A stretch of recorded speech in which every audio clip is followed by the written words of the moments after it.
Good morning.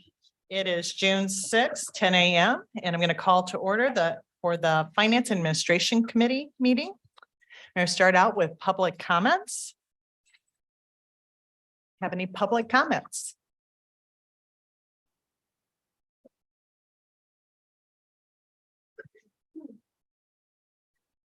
Good morning, Commissioners. I'm Rebecca Patrick from Allendale Township, and I wanted to speak to you for a moment in support of the Recycling Center grant.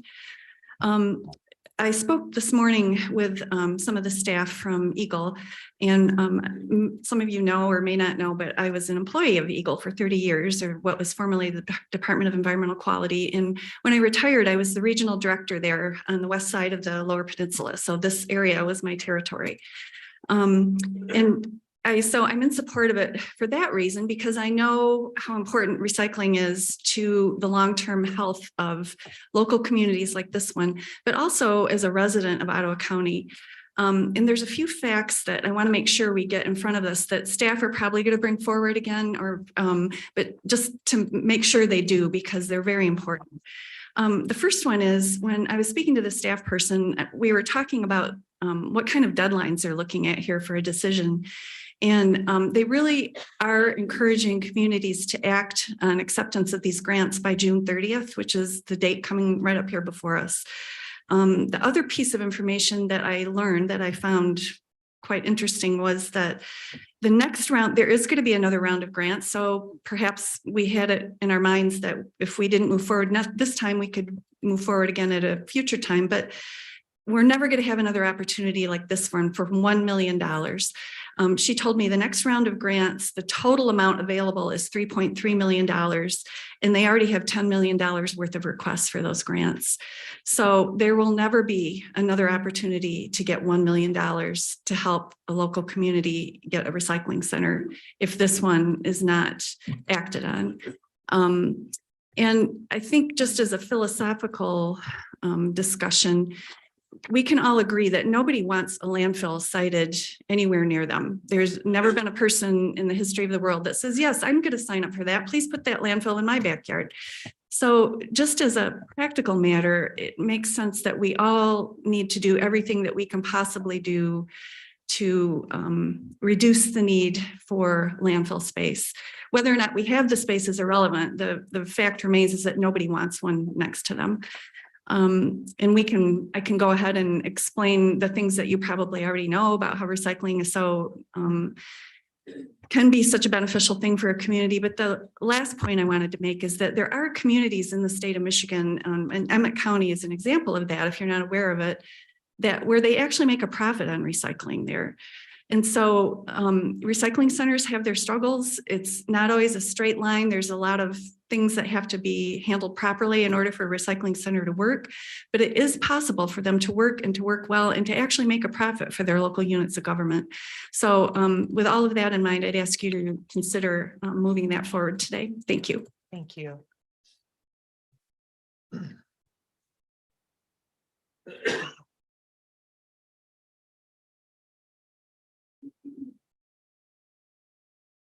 Dan Zimmer, Port Sheldon Township, chairperson and members of the room. Communication directors typically have a wide range of responsibilities, which can include developing and distributing press releases about company news or upcoming events, coordinating with internal departments to create effective advertising campaigns, monitoring social media channels for comments about the company or its brands that could require a response from the company, writing speeches or other written materials that reflect the company's mission, values, and goals. I have no reason to think that the current communications manager would not be a suitable communications director. However, there is concern to what extent the position will be micromanaged. Concern that the position change will result in personnel change rather than job title reassignment. There is concern a department will be created that will require additional staffing.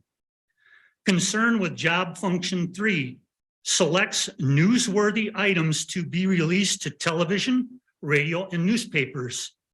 Based on what qualifying litmus test determines newsworthy? Concern with job function 12 monitors county social media use and makes recommendations for involvement. What code of conduct prevails to determine involvement? How will department information be deemed worthy, important, or urgency prioritized? What micron of word craft filter will be used? The collective knowledge and skill sets of subject matter experts will need to pass the central gag order checkpoint. The ulterior motive and potential for abuse makes the request for communications director very suspect as being a good governance must-have given the known operational methods of this board. Critical thinking questions. How can citizens protect themselves and their county from propaganda in all its forms? What institutions in the county will be involved in this effort? Will the administrator oversee the communications director to perform as nothing more than a spin doctor? Thank you. Any further? Oh, Karen.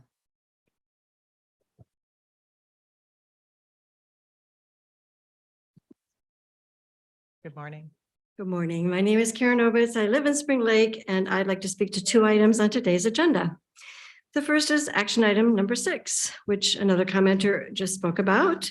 This is regarding the request to approve the Eagle grant for a new environmental sustainability center.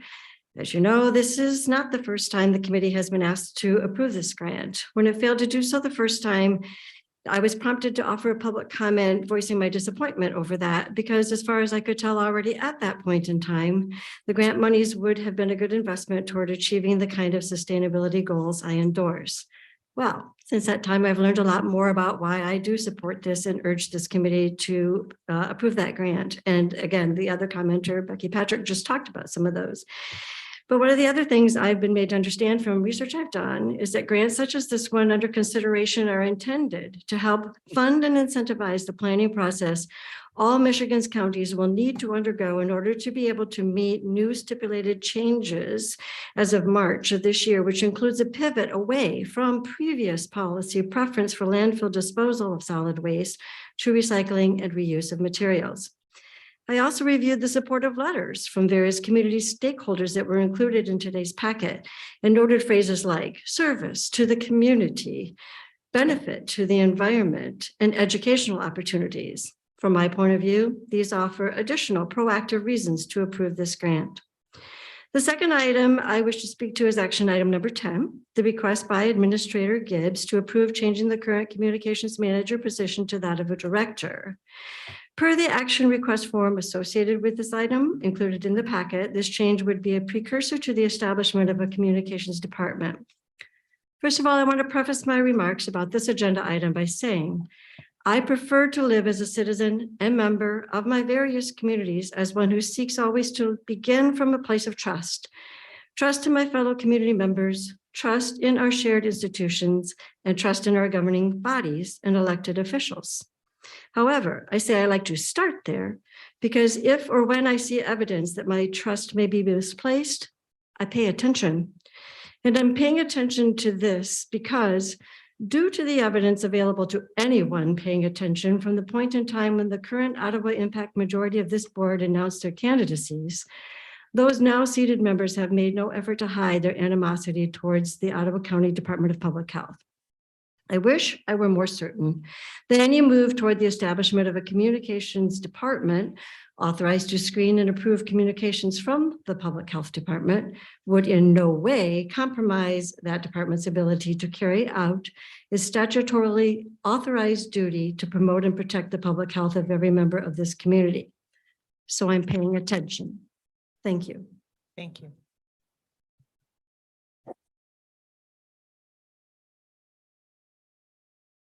Good morning. Good morning, Teresa White, Robinson Township. I have two concerns about two contracts for this morning. The first contract is Bright Street. It's a CIE planning grant. Who issued this grant to us? Was it Michigan Public Health Institute? I have a FOIA request on this contract, 1678 from October 2022. The planning period goes until September 30, 2023. Can we see this grant through my FOIA before Ottawa County goes any further into a community information exchange? Two quotes I have from March 2023, Michigan CIE Task Force Interim Report is the CIE of San Diego is the first instance of a CIE. They hold the trademark. Their infrastructure took more than 10 years and $10 million to develop their CIE. Also, community-based organizations are not opting into this system because of an absence of apparent benefits, a range of apparent risks, and lack of trust. Second contract, Intersector Partners. This is the building of a health equity council as mentioned in the description of contract 1598 with Michigan Public Health Institute. From the last year, July 27, I have a FOIA on this contract also. Who are these community partners? Who are the nonprofits on this council? Are they already meeting? Both these contracts amounts are not large, but this is a phase of building a backbone organization that will require more funding, staff time for purposes Ottawa County is not mandated to engage in. I just have an example of this in project. The Michigan Public Health Institute, the backbone organization is our Ottawa County Public Health Department. The community partners are 1 Corinthians 13 project and Out on the Lake Shore, which Chairman Moss had to sign contracts under duress for. So I think they're already meeting. Thank you. Thank you. Is there further public? Thank you. Megan Ryan, Holland Township. I'm concerned about the direction Mr. Gibbs is taking county communications. The request today for a personnel change is only part of this strategy. I encourage you all to ask Mr. Gibbs how these changes will benefit county residents. I want better and more specific answers than best practice or other buzzwords. It sounds like another level of bureaucracy and bigger government to me. So please ask for this and all decisions, how will these changes help residents? Thank you. Thank you. Got one more.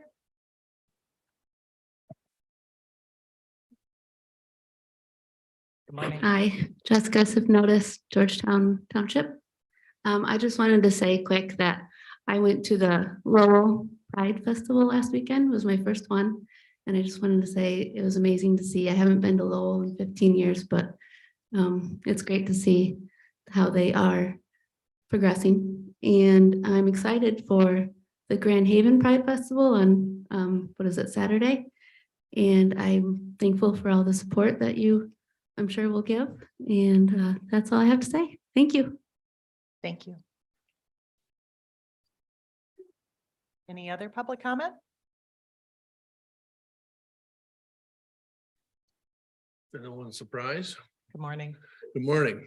My name's Dave Barnowski, and I'm choosing to address my commissioner, Chairman Gretchen Cosby.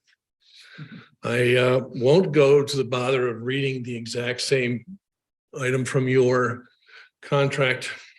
What is it? I forgot what you guys called it. Your contract prior to becoming commissioners. But you have part of your contract that you're going to sponsor a resolution on transparency. When you're a chairperson too, you could put it in your committee. Do you have to wait for Joe's permission, or can you do it too? I'm intentionally being just slightly sarcastic and insulting, because it does feel sometimes that there are 6 of you who do not move in anything but lockstep. I believed you were all independent actors. I wish I saw evidence of it. Thank you. Any further public comment? No, seeing none, moving on. Like approval of the agenda. Do I have a motion to approve the agenda? I'll make that motion. Second. Right. So the agenda is approved.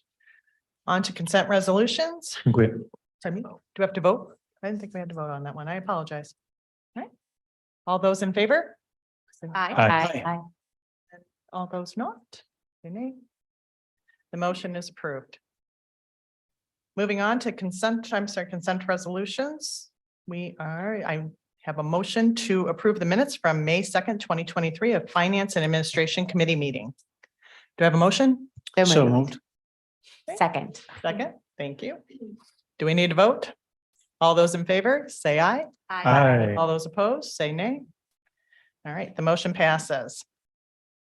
Next is an action request. Number 1 is our statement of review. Suggested motion is to approve the statement of review. Do I have a motion? I'll make that motion to approve. Okay, we have support. Perfect. In discussion?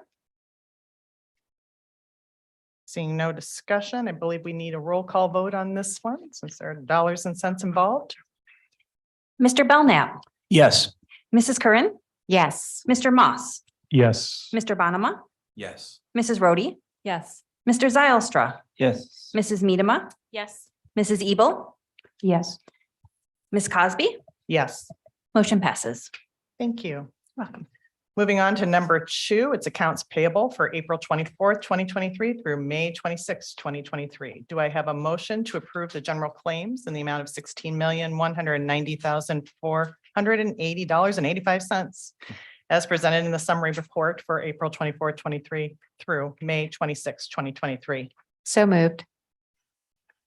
Support. And is there a discussion? Chair Cosby. Commissioner Just Zalka? a quick question. I know Karen is here or. Oh, yeah. Thank you, Karen. Hi, Karen. Thank you. This is the second time we've seen a payment to the Ottawa County Insurance Authority of $218,000. My understanding is that we usually, it kind of comes the other way. We're not usually paying into the authority, but is that, am I mistaken on that? No, the county does pay insurance premiums to the authority.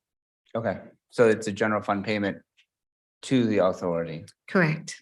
Okay, So the county does, that's how the county has insurance provided through the insurance authority. okay. And that's at a department level or? what are they- It's mostly by fund. Okay, So each program.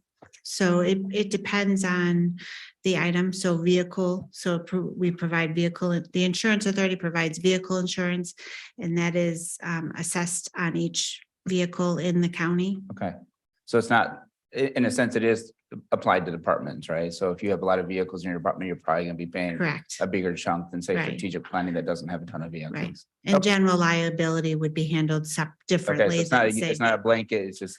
No. This department has yes, more it's liability, they're gonna pay more into it every year. It's allocated based Okay, on, so it's basically gonna be around 2.5 million per year in premiums, is that so the accurate? premiums is set at the beginning, so you'll see that same amount over and over Right. again.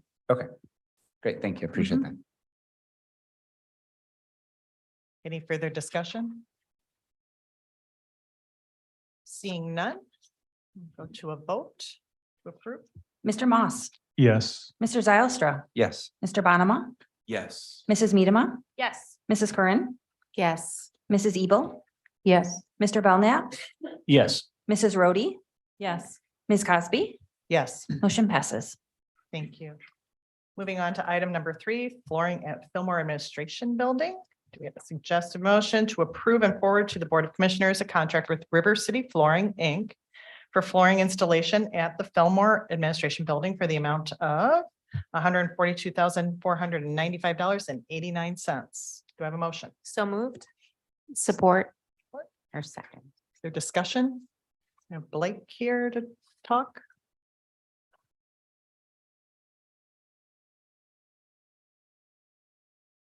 Good morning. Good morning. This contract is for, it's a project that's in our CIP. It will essentially replace the carpet on the lower level of this building. That is 20+ years old and has different shades of wear to it. It will also include in that is the tiled lobby out here. I'm sure as you've noticed, when the cart goes by during meetings, it's a little bit noisy. It makes conference room E downstairs pretty unusable for anything that's detail or needs to be kind of kept quiet because as people walk across and stuff like that. So it's a contract that was in the CIP and much needed. It was sourced through Omnia. River City's a local contractor. So I'm going to get you quick here. Will you please define CIP for the audience? oh, capital improvement project. Thank you. We have a CIP fund and committee that meets during budget season to approve the projects every year. Wonderful. And try to So do- plan for. Yep. So Commissioner Bonema? Yeah, so you're going to protect our very calming seafoam green carpet in here, right? It's This is untouchable, untouchable. untouchable. Okay, great. But yes, no, this would be another area that would need to make it to the CIP. Okay. Are there any other questions? Oh, sorry. Just have a Commissioner couple. Belknap? Yeah, thanks, Blake. Just a curiosity, the new carpet, is there a new color scheme? Is there changes to, what the experience is going to be for the public? We went with carpet that matches. The first floor was done it was done before I got here. So I think probably about 4 years ago is the first floor. So we just, to simplify and unify the building, we went with the same color. Now out in the lobby, you will see a different color because we're gonna get rid of there won't be any rugs or anything ever, which there aren't now because they're trip hazards, but it'll be a special carpet that's called walk off. It actually is a kind of a coarser carpet, but it you see it in a lot of commercial buildings. It helps clean your shoes off the leaves, the salt, stuff like that, so that it stays in the lobby, limits the amount of vacuuming we need to do during the daytime throughout the building. No waxing? No waxing. Just another question as far as, does the bid include just some extras in case you have spills or damage, or you got to pull a piece out and replace? So like in that contract, when we had it priced and we did the work through the co-op, the lobby here, obviously we can't be tearing that out during work hours. So the cost includes night and weekend tear out because it's the main lobby. We can't be doing it. So things like that are included in it. There's always an escalation included in these contracts as well, a percentage, usually 10 to 15%. Looks like there was a lot of bidders through the Sourcewell. We usually get, when we go through Sourcewell, how that works on the carpet is like this building, we take the brand of carpet that's here where we're reusing. So then that limits the number of local people that actually sell that and are licensed to install that brand. So then from there, we get bids, then we get who's the best, who's, qualification based, previous work with them, all these factors along with cost go into that selection process. Any further questions? Being none, thank you, Blake. Yep, you're welcome. Go ahead and vote. Mr. Bonema, Yes. Mrs. Ebel, Yes. Mrs. Medema, Yes. Mr. Moss, Yes. Mrs. Rhodey, Yes. Mrs. Curran, Yes. Mr. Zylstra, Yes. Mr. Belknap, Yes. Ms. Cosby, Yes. motion passes. Thank you. Moving on to item number 4, it's the virtual chief information officer. And do I have a motion to approve and forward to the Board of Commissioners to sign a 3-year agreement with Nanya Group LLC? The total of 3-year cost is $122,000 or $122,900. Do I have a motion? I'll make that motion. Second. All right. And do we have discussion? And Paul? Paul plus. Morning. Good morning. For several years, we've been leveraging professional services in the area of a chief security officer. It's a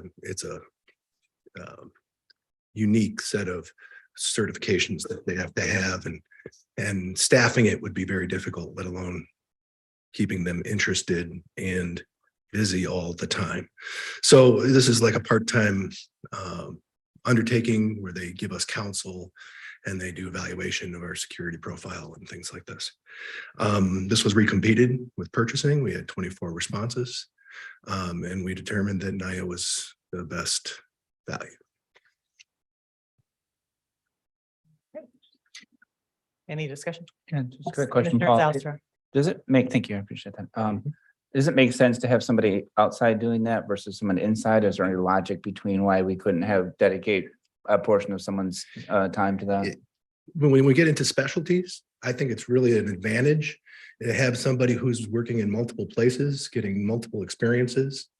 And they're terribly focused on just security related activities. So the fact that they're outside kind of seeing the wide world be preference. Yeah, and when we recompeted at this time, we felt, it was time to get another set of eyes on this, just a different set of eyes, keep that kind of rotating in this area. Commissioner Miedema. Thanks for being here today. Can you tell us what stood out about NIA from your selection? I'll turn it over to Mike for that. Good morning. Morning, Mike. So we interviewed, I believe, 5 out of the 24, and we decided on NIA because of previous work that we had done with, they were at a different company, and this is a new startup, and we had done an IRS audit for over 3 years with them. So I knew their work.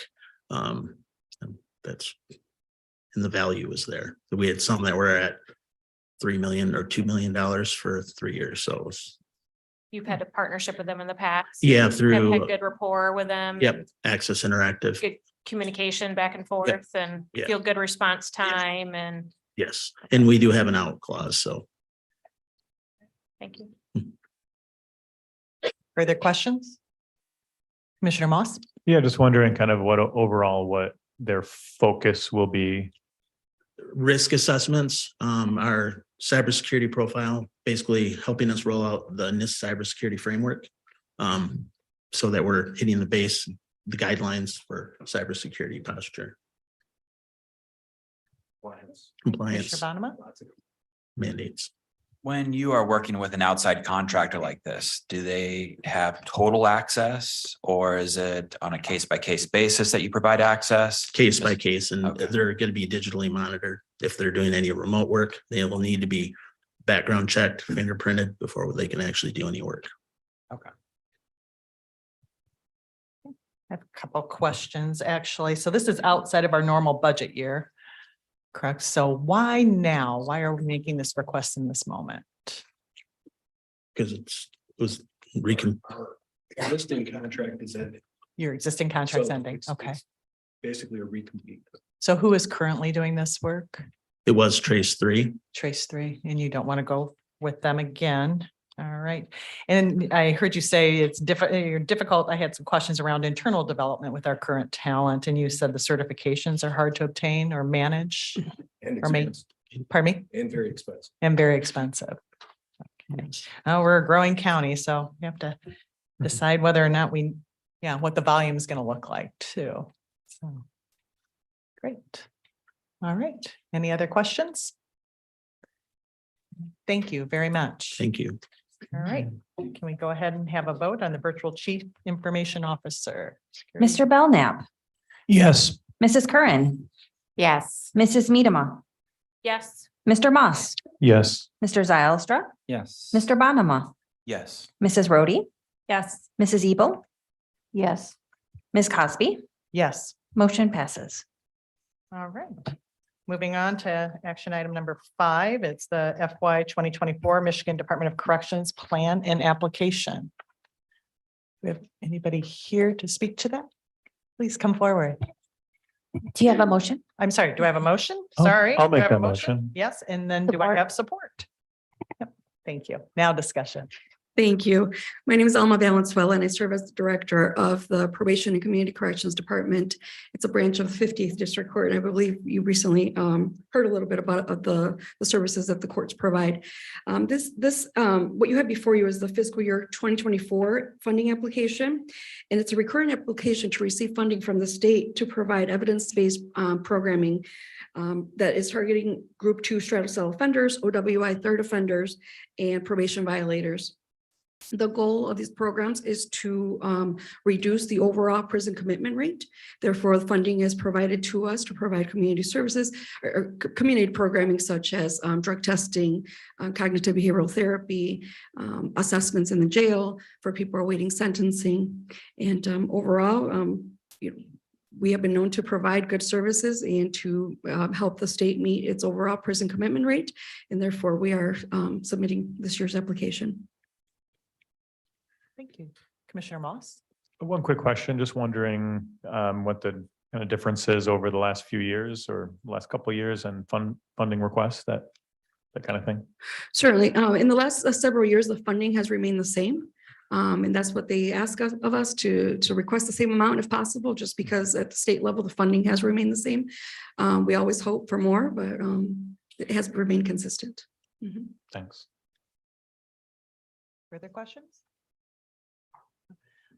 Go ahead. No, you're going. Oh, just outcomes. Can you speak to outcomes? Certainly, yes. Well, Ottawa County has always been known for having a low prison commitment rate. In the last couple of years, it has gone up, not significantly, but it has gone up. In speaking with our circuit court judges, they have indicated that they are facing more serious offenses, such as criminal sexual conduct offenses, which we haven't seen this high before. So that would be a reason for the increase in prison commitments. But overall, we see that people are benefiting from the programming. We do have performance measures that we have to measure as part of our programming.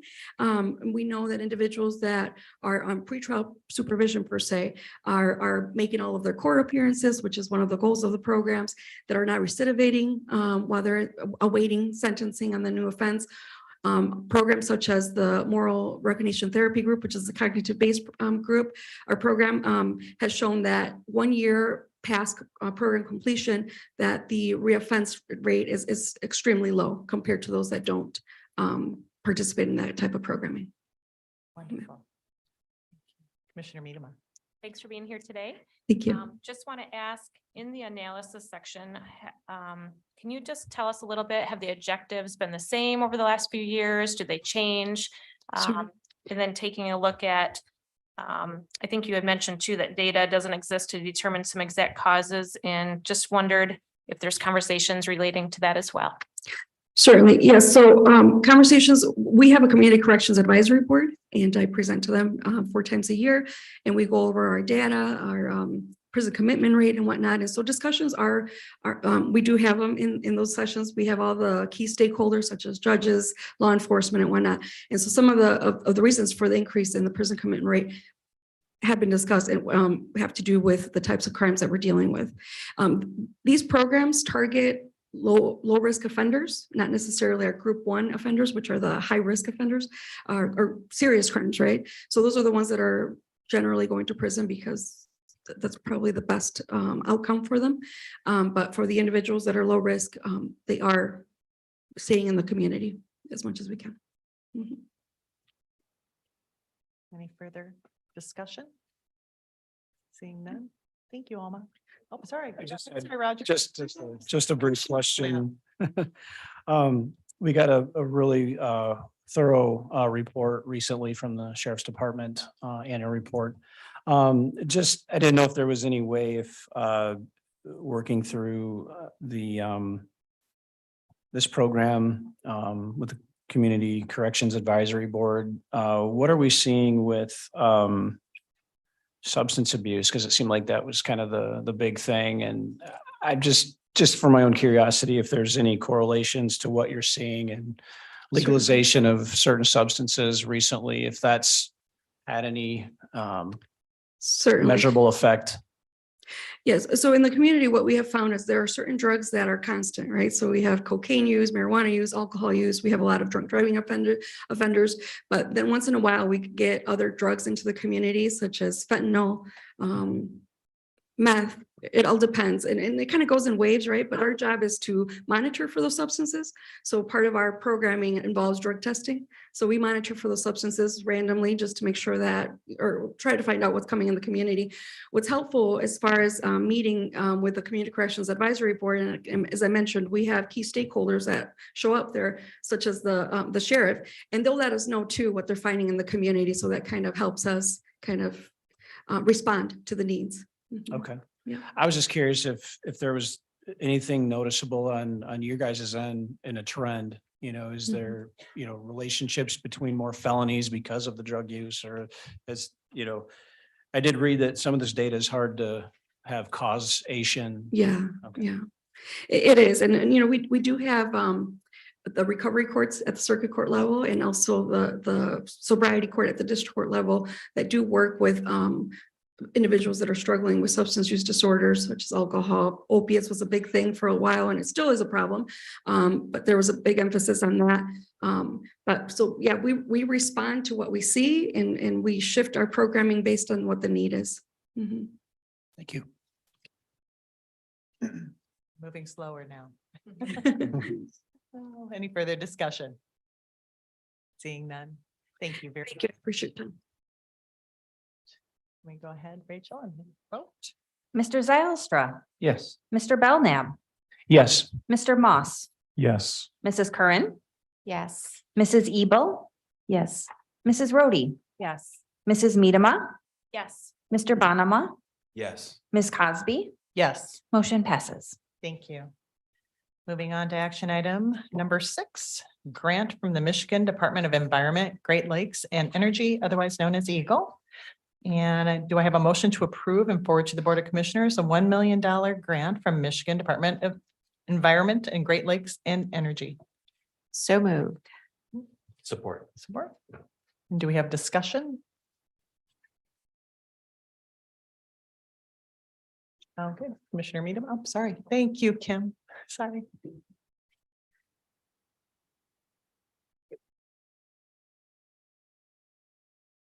Hi, I'm back again.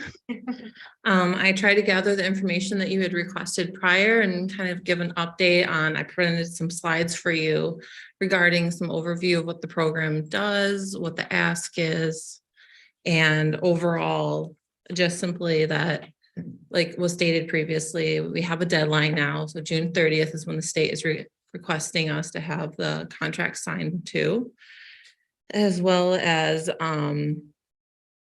some possible options that we looked into, the letters of support that were requested. I provided all those for you. I can go through the slides if you'd like, or you guys can just ask away. Discussion? I'd be happy to see her slides. All right. And those were provided to us in the packet. So. I'm not sure if someone can put it up or if you just want to follow along and I can talk about them. We can follow along and you can talk All about right. them. Yeah, it doesn't look like we'll be able to bring them up. So. All right, sounds good. So the first slide talks about what our program, the Environmental Sustainability Program provides. And we provide numerous programs such as electronic recycling, residential and household recycling, household hazardous waste disposal, scrap metal recycling, clean sweep program, which is a free pesticides disposal for our Ottawa County residents. And it's also a regional effort.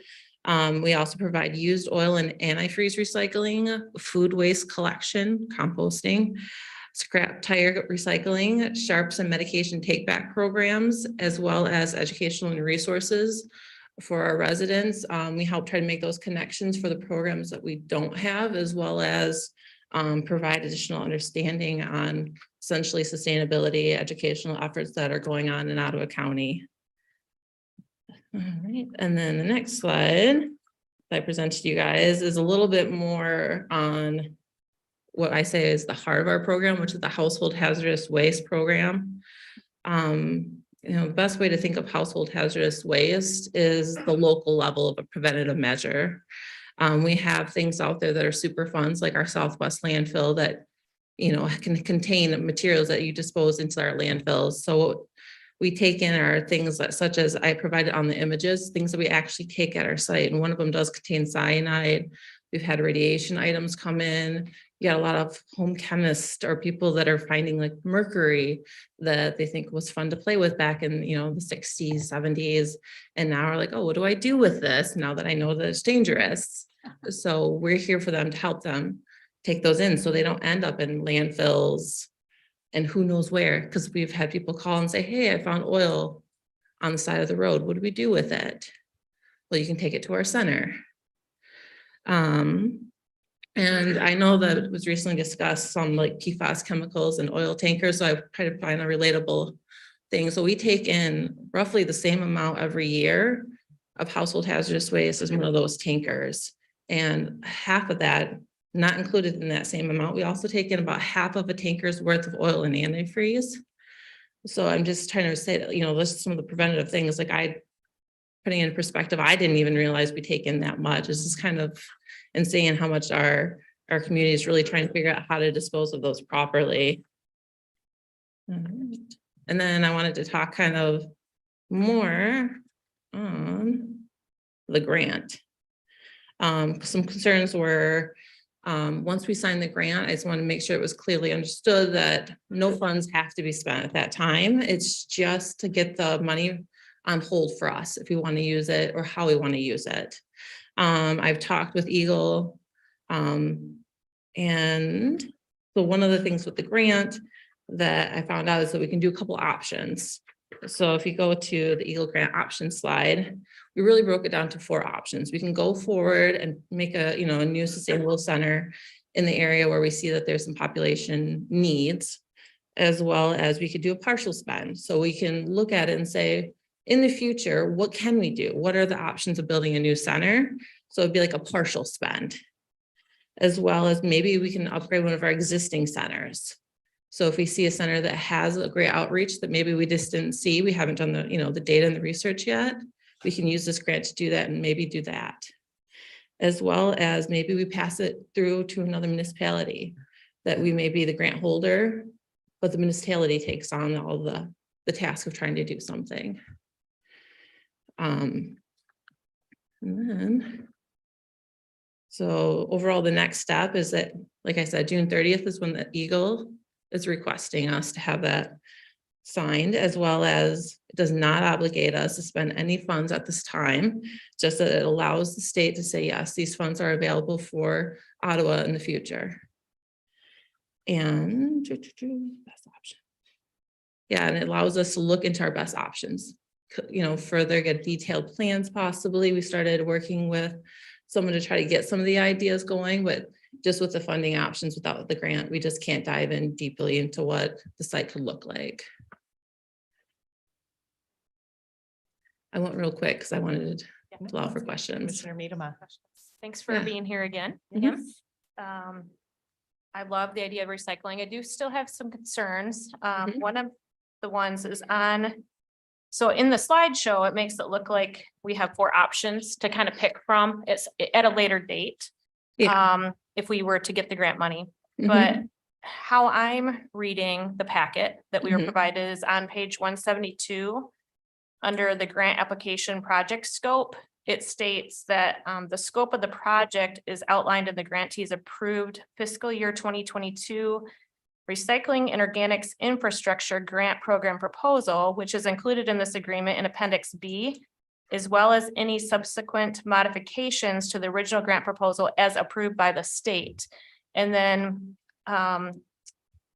for further explanation, on page 165 of the packet, under project scope A, it states the scope of the project is limited to the activities specified in Appendix A, and such activities as are authorized by the state under this agreement. Any change in project scope requires prior written approval in accordance with section 3, changes in this agreement. And then page 178 and onward in the packet then describes the GBSU plan for the recycling center. So how I'm perceiving it it's really only the one plan that's before us, not the 4 options. Currently, how it would be submitted to the state, because otherwise you would have to get prior written approval from the state to change to a different plan. Am I understanding that correctly? You are understanding that correctly. So what I've done, which I didn't include in the packet, is I've been calling and talking to Eagle a lot as they're like wanting to know the status of the grant. And that's part of it, is that constant communication. Essentially, what I've been working on doing is creating a partnership with Eagle as well, and providing some of the concerns that you guys had addressed with me. And I talked to them. They said, it's as simple as saying, so you do a new scope. So a scope modification with Eagle. So I would say, Eagle, here's the data, the information I have from my community. This is what direction we're choosing to do in the new scope. Is that approved? And some these options were discussed. So, I haven't done the formal since the grant's not written yet. So once it's signed, and once we start utilizing some of the funds, if we choose to, or start talking further with them, it's all about just communication with Eagle. I've talked about expansion prior to like the June deadline, like the written part back and forth, that you would have that in writing from them. No, so at the time, so once you sign it, there's no scope change, essentially. No decisions have been made. So they don't know what changes have been made. I've talked with Eagle, and I was planning on, prior to having, their approval, to sending possible scope changes in actual formal writing, so that they have it in ahead of time, just to say, okay, here's what we might be seeing from Ottawa County, as more of a like kind of Good Samaritan kind of sense. We're just trying to keep good communication with Eagle, because they are our partner and they are providing us possibly $1 million. I've been doing a lot of talking with them and stuff too, just for the county wise too, but just so I can understand as much as I can about the grant and the process.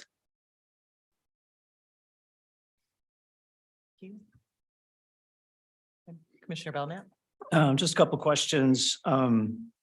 With the grant, there's a match requirement. Looks like you increased the minimum, right? So I think it's like a 80-20 kind of requirement, and it looks like you've added to the local match. That's always I think a best practice when you've got a competitive grant. So I just kind of saw that. Is the local match entirely provided by Ottawa County for the grant, or is there any contributions from perhaps GVSU or Allendale Township? That is some of the future talks. So you can think of it as, it could be 100% match by Ottawa County, or it can be that we reach out to our local partners. I believe that could be something that would happen, and that's what I hope, because I do see a lot of our community members really going for the state sustainable efforts, as you can see with some of the letters of support, as well as I have some committee members on our solid waste planning committee that such as there's a few local groups and businesses, as well as there's local West Michigan Sustainable Business Forum. We've been talking with them a lot too, and they have partners, and there's just this full movement of sustainable efforts and circular economy. And I believe that we would have some partnerships if possible, but I haven't gone out to that extent yet, because I don't want to promise something that we don't have yet. So, and with the other options were listed, it could be that maybe there's another entity that moves forward to be the lead agent. Just a comment from my thought on this is, it would seem like who's ever, I guess, ultimately responsible would, as the owner of the project, would likely want to have, I guess, the property secured in their deed. And I did see that there was item 5 on one of the lists was talking about Grand Valley and Ottawa County working to have land agreement legalized and completed.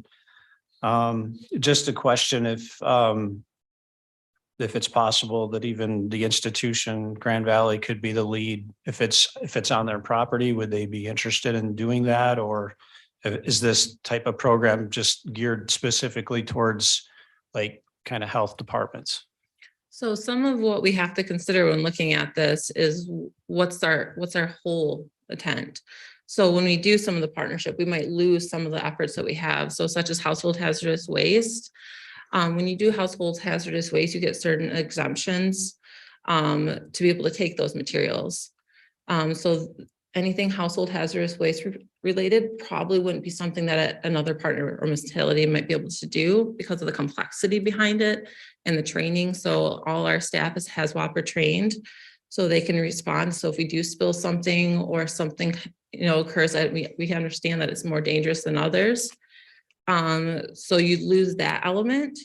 So yeah, so if you do, say Grand Valley says, yes, we would like to take it on more so, and we're, partnering with them and essentially flipping it, and we're the partner with them. We lose some of that availability to do that. Or if we choose to work with one of our local municipalities, such as like the city of Holland, now we're not reaching that population that is lacking in the services that we offer. So that's what we'll have to do in the next step, if you guys choose to sign it, is to look at and weigh our pros and cons. Do we find, shifting it this direction is better for the community, or this? That's something that in the future we'll look at and go forward with. Thank you. Commissioner Medema. Oh, sorry. Commissioner Rhodey. Yeah, so just one question. So just want to make sure I'm understanding correctly. So Eagle would be covering 80% of the cost up to $1 million, and Ottawa County would be responsible potentially for 20% of that cost, which would be $200,000. Is that correct? Yeah, so let's say we do the planning option. So we just design and that ends up being, $100,000. We would match that 20% and they would cover the 80%. Okay. And at this point in time, where are you seeing that money come out of? Is that coming out of the health department budget, or how do you see that? So my program is not actually part of the health department's budgetary. I'm funded through currently the tipping fees from the landfills. We have 2% is what we currently get. And so that's where all the funds would be coming from at this time. Okay. Do you have that $200,000 in that fund? The 200,000? Yeah. Is it there? Yes and no, like it's there now, but with how we're working with the program, we've been working with Gibbs and Jordan to work on negotiating our contacts for additional funding. I guess something that's something that they can talk more on, but everything is changing right now with Part 115. So everyone's realizing that their contracts are outdated. We just have more forward thinking, and so things are changing quicker in Ottawa County. I reach out to other counties as my due diligence to see what's going on, and everyone's saying that yes, we're renegotiating our contracts for more with our local landfills. We're trying to figure out how to get more funding, because what's the state's requiring us to do is, be more conscious. And how do we do that? How do we educate our public? So we're trying to do something a little bit more ahead of the time. And so, yes, we are working on that, but yes, currently it is there. Okay. And any funding, this project would be approved. We'd make sure all the contracts and everything is approved prior to any spending up for the grant. Okay. Commissioner Moss. Oh, sorry. I'm good. Commissioner Moss. Yeah, thank you. So I think one thing I notice is, it sounds like counties are looking at how do they increase funding due to increased requirements from the state, or increased suggestions from the state, or grants that cost $250,000. I just see an interesting balance here where local units or counties need to make a choice. Like, do they continue to choose to increase their own costs and dip into their tipping fees for new things, or not? I mean, the increased pressure on tipping fees or funding is directly impacted by choosing to spend $250,000 of the tipping fees for a new project of some sort. So I'm just saying, part of the pressure on funding might just be the choices that are made by counties and, local units. So I guess that's one comment I have. Additionally, I think the grant is set up. I don't know if this really matters, but according to the documentation, it's 20% of the overall project. So if you have a $1.25 million project, the 20% for Ottawa is $250,000 of the overall possible plan. And I don't know, I've heard concern from residents on spending. I think we have 4 existing facilities. And when I look at the contract as presented, I see that it specifically, says that we're going to be building an environmental sustainability center. So I get that maybe something could be changed or allowed by the state later.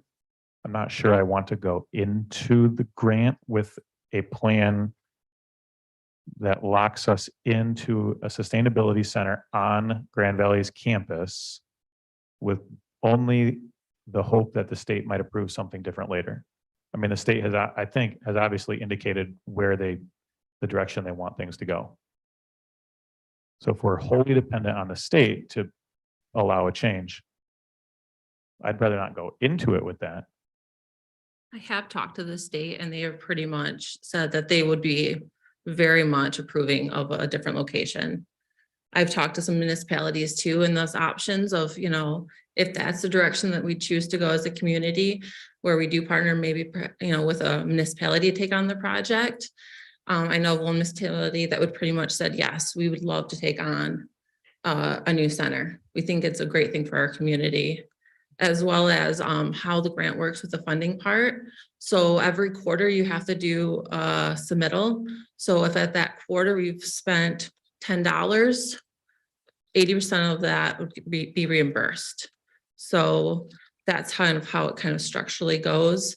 So at every quarter, whatever the spending is at that time that you submit, that's what it is. Just want to clarify that.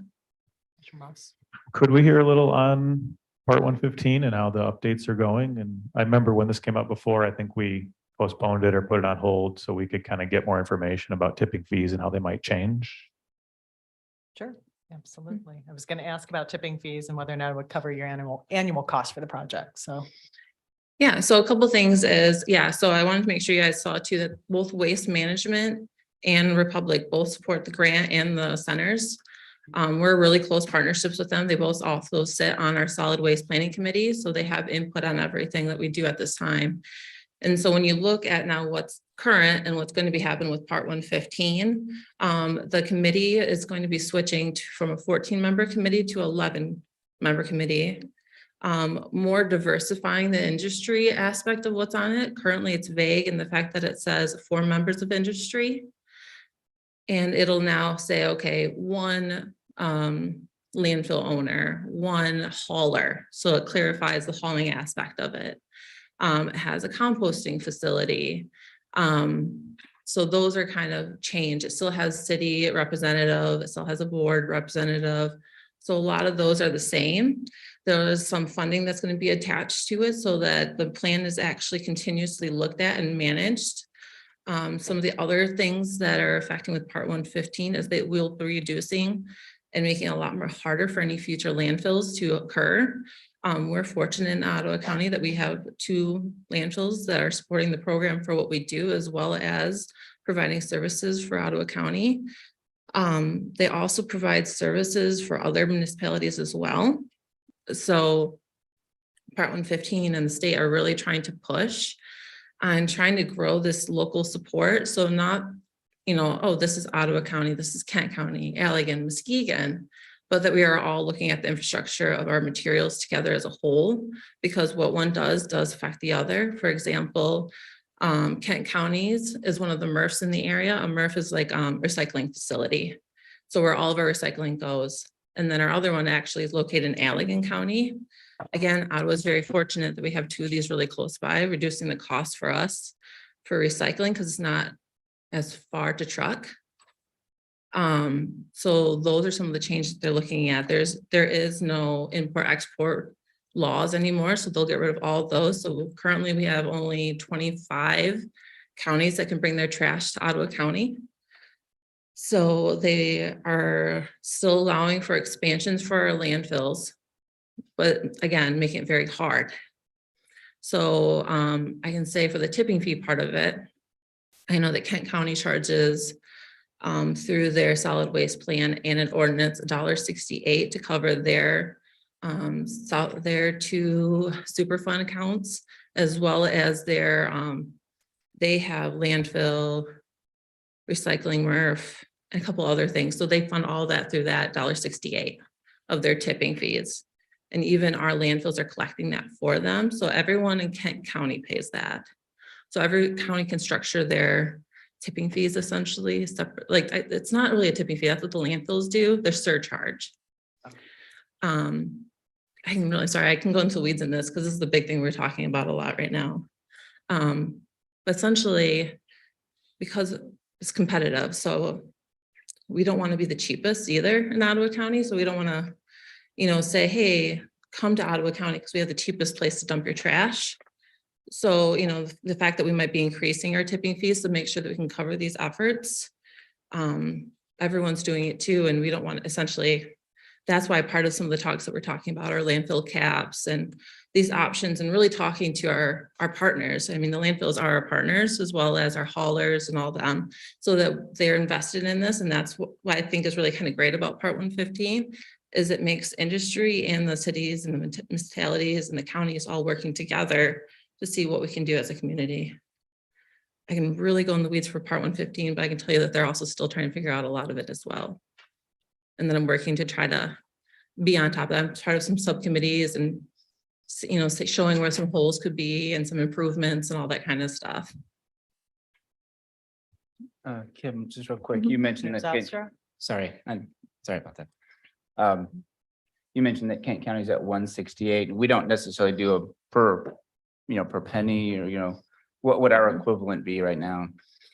I believe we looked at it and we've been working a lot with fiscal on that part of it too, to kind of understand where we should be and all that kind of stuff. In regards to, I think we're about $1.30 or $1.30, I'm sorry, not a dollar, I wish, but 30 cents or 36 cents per ton it would be the equivalent of what we get with the 2%.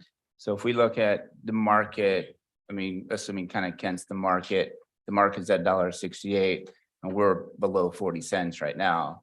And does that kind of encourage imports of trash then? I mean, that big difference between, say, Kent and Ottawa? I mean, I understand we're importing significant amounts of other counties.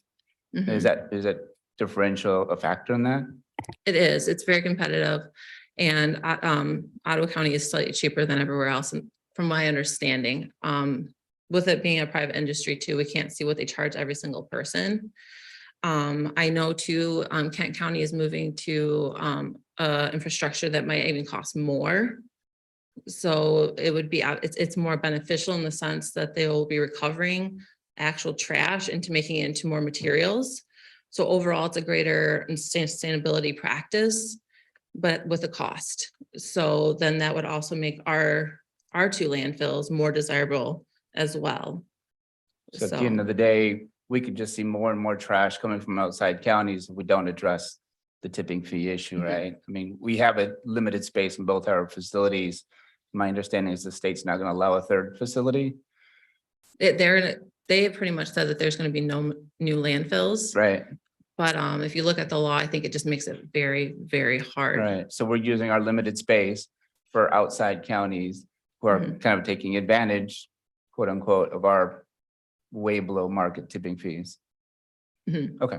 Yeah, because we looked at recently too. If you look at 30 cents, which is what we were locked back in the 90s, and if you look at like cost of living, so as time goes on, money, it's about equivalent to 70 cents. So we're not even, yeah, so covering costs and, you know, inflation and then materials. A big thing that we hurdle with my program is diesel. Fuel, gas might not be going up as much, but diesel is staying high. So that increases any type of trucking fee. So the further you are from a landfill or anything like that, it just increases it. You know, there's trucking fees for our recycling, there's trucking fees for recycling, used oil, antifreeze, all that. So luckily we have great partnerships with our vendors, but that is still a hard thing to, you know, is trucking. Further discussion? Commissioner Moss? Yeah, just another question on the slides. If the board did move towards upgrading existing sites, what would that look like? That's something that we can look at. That's, you know, whenever you start looking at redesigning plans and stuff that we'd have to look at. It could be that I can say it could be more of a robust infrastructure to allow for better programs, such as maybe it's putting a, you know, a facility on one of our existing sites. Maybe it's looking at the design of how to make things work better so that we can serve our residents better. That's some of the stuff, if that's the direction that we choose to go in, then that would be, I mean, really the sky's the limit when you know, within the funding mechanism.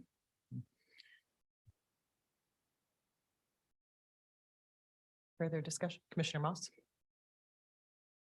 Yeah, I'm not sure how to say this, and I don't want to make it sound offensive, but it seems like this has been kind of pending for a while, and we still have no new documentation or anything from Eagle.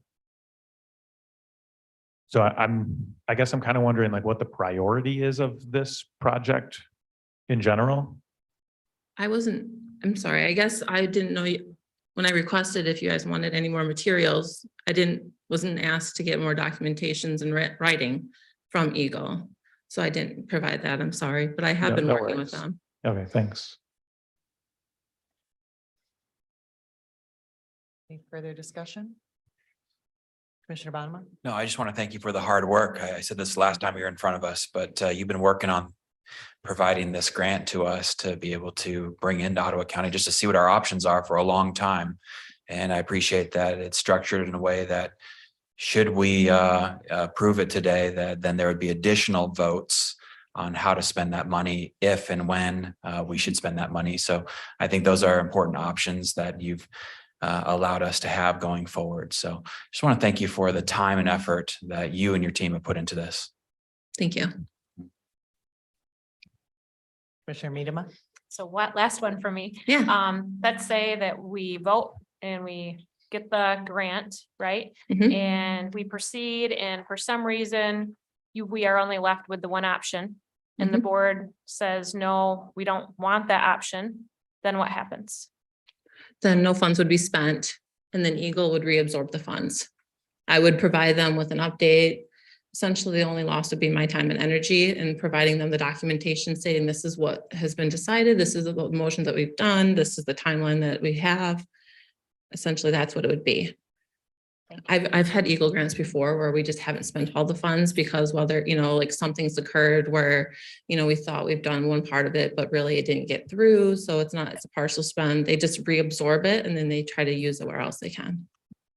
And Commissioner Moss? One more question on kind of timeline. Could you use some of the funds in the next, 1 to 3 months or something in your planning process, or do you have to have something submitted before you can even touch the funds? Yep. So they want to know that you've accepted it. And then once you've signed it, that then allows you to use the spending.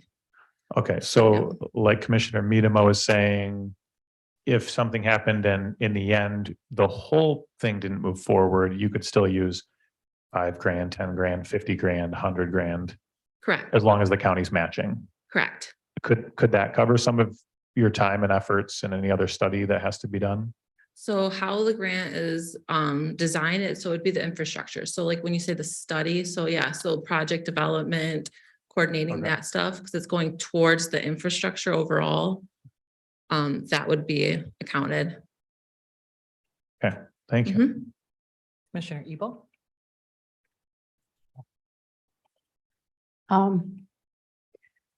Can you explain for people who don't, who probably, well, like myself, I'm still trying to understand, and I'm sure other people are probably trying to understand.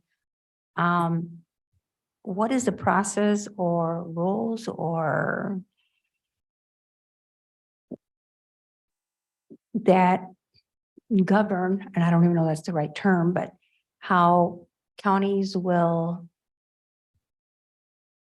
other counties will come and put their trash in our county. How does that all work? Can you just explain that so that everybody can probably understand that? How is it that, I mean, I know it has to do with money, but then are there rules that can stop that, or I'm not sure.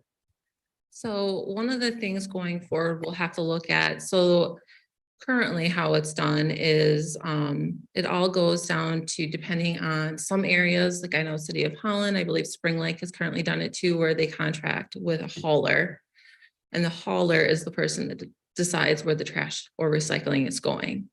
So for where I live in Spring Lake, Nunica area, my recycling is Aero Waste, and Aero Waste has an agreement to take it to, my recycling goes to Grand Rapids. And I'm not sure, but my guess, just due to my location, is that my recycling either goes to, my trash will go to Coopersville. And that's an Ottawa County landfill, or it could possibly go to Muskegon, depending on the direction of the hauler. So if they're going, let's say, deeper into Spring Lake, which gets them closer to Spring Lake, overall their trucking cost will be cheaper to dump it possibly. It could be, depending on their rate that they have an agreement with Muskegon's landfill. But at the same time, they could have an agreement and design the route so that it'll be cheaper to go to Ottawa. So to take my recycling from where I live all the way to Allegan / Holland, it would be more expensive because of the cost of diesel. What will be done and what could be done is there should be future discussions on ordinances and local governmental agreements and regarding what we want to do as a partnership with our counties. That's one of the things that Part 115 wants.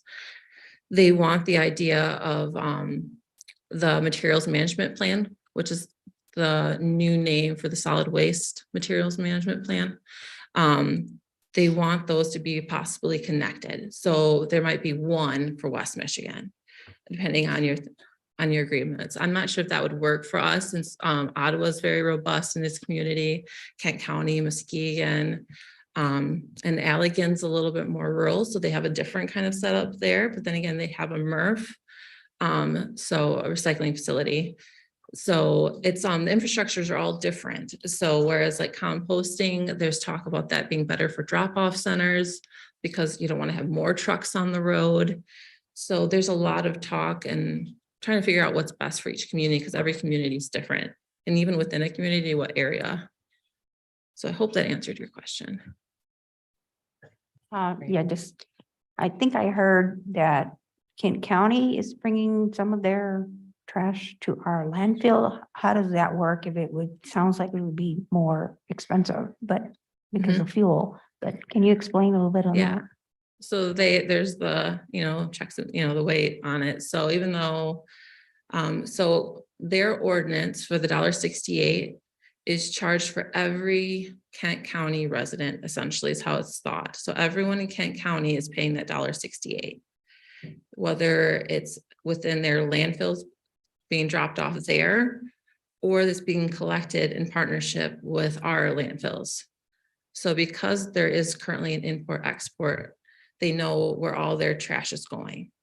So they reached out to all those landfills and say, you're required, if you're going to take our trash, to collect this fee for us and provide it back to us. So if it goes, so you have that amount, and then you have the fact that if their tipping fee at their landfill is more expensive, plus the cost of diesel, depending where that is, Some of our areas that we border on, it's actually closer because both of our landfills are, one's in Coopersville, Polkton Township, and then Autumn Hills is in Zealand Township. So those are all more along that border. So that's where we get, I think I recently saw that Republics, Ottawa Farms, that gets, like, I think a third to half. I could be mistaken. I haven't looked at the numbers recently, is Grand Rapids trash. Sorry, Kent County. One more.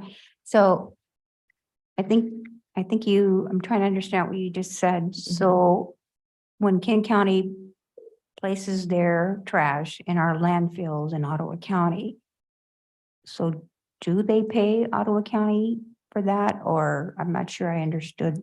Yep, there's still the 2% tipping fee. Okay. Portion of their tipping fees that we get, the surcharge. And Kim, I'm going to offer you a chance to sit down here if you'd like. Are you getting tired? Oh, I'm good. You're good? Yeah, Okay. feel All free to right. ask away. Commissioner Moss? I'm just wondering on a timeline or a possible timeline for kind of working through and developing some options for the board. Yeah, the moment I can get a signed grant, that's when I will start looking to see if, is spending needed? And if it is needed, what option that is attached to. Essentially, some of it is, I can go back to my solid waste planning committee and say, hey, these are the 3 options. The board would like us to hash this out and see what is the direction that we want to go in. And we can come back, at next meeting. So essentially, if you put the pressure on, I will work as hard as I can. So I just haven't been able to go too much further without knowing what the direction is the board would like. Any further questions? I guess if I could offer some thoughts then on direction, and maybe other people could too, since Kim is asking. I'd like to look at the other options that you have or different options. I'm not really, I'm still a little concerned about just building a facility into Grand Valley's campus. I'd prefer not to do that. And I don't know where if there's a facility built, maybe look at different locations. And then the other concern that I would have from before is the long-term kind of budget plan for this. And I know we're going into budget season and things like that. So maybe it helps to be talking about all this at the same time. But in general, I guess that's my feedback. I appreciate that. Thank you. Further discussion? I guess I would just say too that, I see this, as a first step, and obviously there will be more times that you'll be coming back to the board than if we proceed here. But that I would definitely personally want to see a pretty robust business plan. I would want to make sure that we're going to be okay with the finances on it. So, I would want to see that piece was, I know it's hard right now because you don't know what direction we're going, but I would want to see that solidified. Yeah, I did spend about, I think it was $9,000 to start getting that developed plan to see how far, because ideally my dream was to present you with, if we went this route, here's a beautiful drawing and everything like that. But all it came to be is that, yes, it could be done within the scope of the budget. And here's a rough site plan, which, looking at a piece of land with, here's a building and here's a parking lot didn't seem exactly what you guys wanted. You wanted to really understand the scope of it all. And I couldn't present that. I tried. It's one of those things that, you have these dreams of like, I think I can do it. And you just, within the budget, just can't do it. And I didn't want to be able to spend more because I don't have that in my budget to be able to spend any more on that. But yeah, I would try to do that for you. Okay. And I can come back to whatever committees you guys choose to want me to come back to present those informations at. Commissioner Bellman? Just to me, it sounds like if we continue moving forward, there's progress in that way that could be, I guess, communicated with potential partners maybe with that, it creates kind of a momentum to, collaborate on something, and maybe that dream, can come to fruition. I, for one, think that recycling within kind of that general area is a need for sure. I'm in favor of that. But you got to imagine, a lot of the grants that I'm familiar with and the world that I came from is, you have the whole thing designed with a budget that lays out all these things, and that's part of the submittal. This sounds like it's more of a funding commitment to continue to pursue your development, which is a little bit of a paradigm shift for me. So with that, I am in favor of moving forward with those things, and hope that we can, find some common ground and as we develop that. Thank you. Commissioner Moss, did you have another? I guess I'll echo what Commissioner Belknap just said. And maybe it does throw me off a little bit when things are not yet planned and asking for, a commitment to sign a contract for $1 million grant. It does feel a little funny. It's not my preference maybe, but perhaps that's kind of how this one just had to go. I wanted to also mention that map is very helpful, the one in the packet. I know we have 4 centers, and they're at the 4 corners of the county. So having something in the middle is, I understand the movement on this. So I'm very interested in seeing more detail and kind of a plan, and maybe that long-term budgetary discussion. Thank you. Commissioner Miedema. Just wanted to concur with what the commissioners, Moss and Rhodey and Belknap already said. And then just wanted to thank you because you've stood up here again, and you've done a great job with answering the numerous questions. And it was good reason why we had lots of questions, as what was mentioned, but I just want to thank you for all the time you've given. So thank you. Thank you. And I love questions. So like the fact that you're giving them to me, it gives me an idea too, what our residents might be asking too, because maybe they don't know why the center is going here. They don't know about my program. I've talked to some of the, like I went to Georgetown, I talked to them about it, and they we didn't even know we already had one. And that just shows me wow, the effort, since I've had this position, I've been trying to reach out and try to do outreach, and, you can only go so far. So to get that gauge of where you're, where you need to focus is helpful. So yeah, appreciate the questions. A lot of attention here. We're a marketing opportunity, actually. Yeah. I want to agree. I'm agreeing with Commissioner Miedema. Thank you very much for a very comprehensive presentation. You've been able to field questions with some expertise. I really appreciate that, Kim. And thanks for standing all this time. Okay, then no further discussion. We'll go to a vote. Mr. Zylstra, Yes. Mrs. Ebel, Yes. Mr. Belknap, Yes. Mr. Moss, Yes. Mrs. Miedema, Yes. Mr. Bonema, Yes. Mrs. Rhodey, Yes. Mrs. Curran, Yes. Ms. Cosby, Yes. motion passes. All right, wonderful. Moving on to action item number 7 is the Bright Street contract. Do I have a motion to approve and forward to the Board of Commissioners a contract with Bright Street for the process mapping for community information exchange, otherwise known as CIE, at the amount of $5,100? So moved. Second? Support. All right, and discussion. Hi. Hi. I haven't Are had you the just- opportunity to meet most of you, but my name is Sandra Lake. I'm a nurse, and I also serve as the community health manager at the Department of Public Health. In that role, I get to serve a lot of our programming related to maternal child health, children and families with special health care needs, and an adult with chronic health conditions. And also I get to oversee some of our many grant projects, 2 of which we'll be discussing today. So the first one in front of you for number 7 is related to a CIE.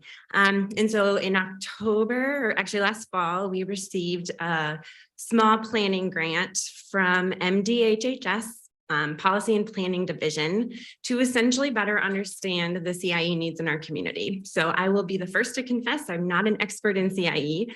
Some of the nurses around the table might be familiar with HIEs. And so CIE is the infrastructure, technology, and relationships needed for social care referrals.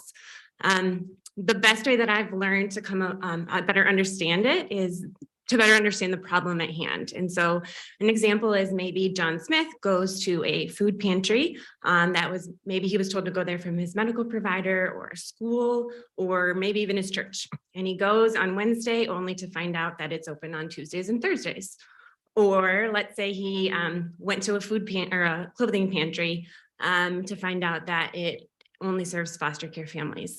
So on and so forth. You can see that that situation is challenging and frustrating for the client. It's also challenging for the entities that referred that individual. So we wanted to just better understand the CIE needs in our community. Like previously mentioned, CIE is complex. There's lots of differing white papers and opinions on it. And so this planning grant was just specifically to better understand what the needs are in Ottawa County. So the contract in front of you, with the planning grant, we did convene a group of about 20 partners, primarily community-based organizations that offer some sort of social care service. And so we've been meeting ever since we received the grant bi-weekly since February, just to learn more, learn what kind of technology is out there, learn about what other regions are doing, learn about some of the unique needs. And then from that, what we found is that we'd like to do a process map, basically with our community-based organizations, to essentially like, what are you doing? What do you need? And we want to work with Bright Street in order to do that. So we did work with purchasing to kind of solicit or source it out a little bit. And CIE is a new thing and it's a niche, and found that Bright Street really is an expert in this space. So our contract is fully grant funded. There's no general fund contribution. And it is, again, just to better understand the CIE needs in our community. I always say that when September 30th comes, we will not have a CIE in Ottawa County. This is, again, just another planning grant to understand the needs around this topic. Thank you. Commissioner Moss. Hi. Hi. Nice to meet. So I didn't know about CIE or social determinants of health or anything in this item before today. So I went and I looked and investigated this for a few hours to kind of learn more about what the state is looking to do. So I just thought I'd provide a little extra background.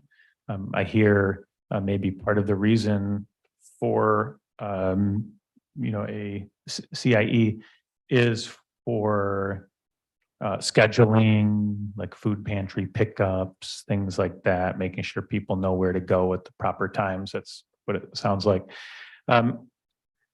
What I found on the state website is actually, this is an emerging priority of the Michigan Department of Health and Human Services.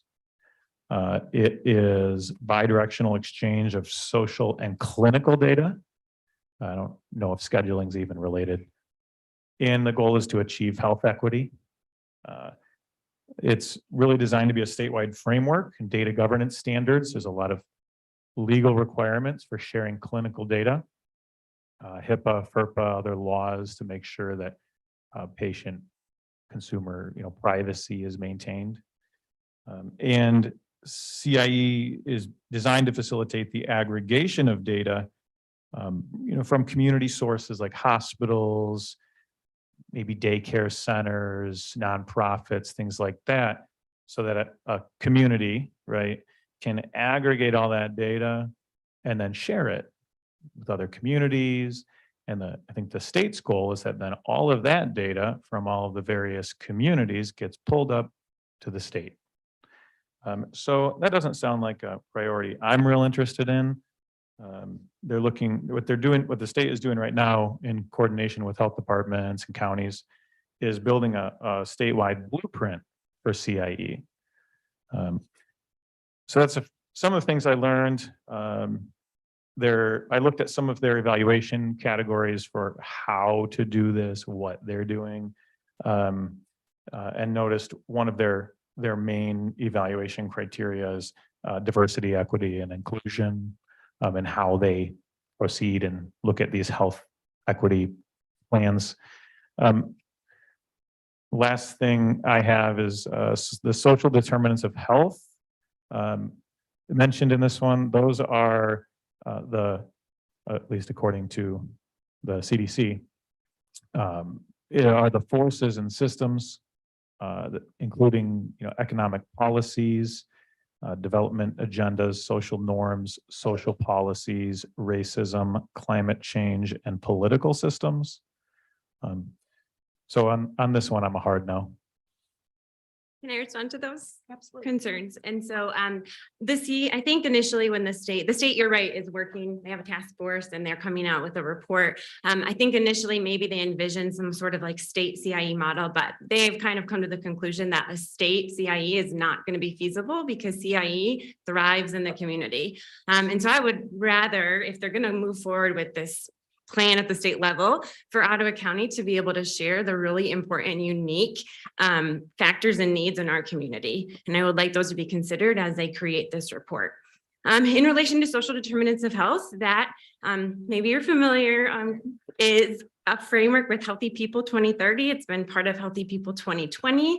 It's kind of guides our public health work, right? And so social determinants of health, I don't know how you define it, but they're actually just the conditions, the physical and environmental conditions that affect our health, where we live, work, play, worship, all of those factors that influence our health outside of our access, just our healthcare or our behavior choices or our genetic code, right? So those other things that influence health.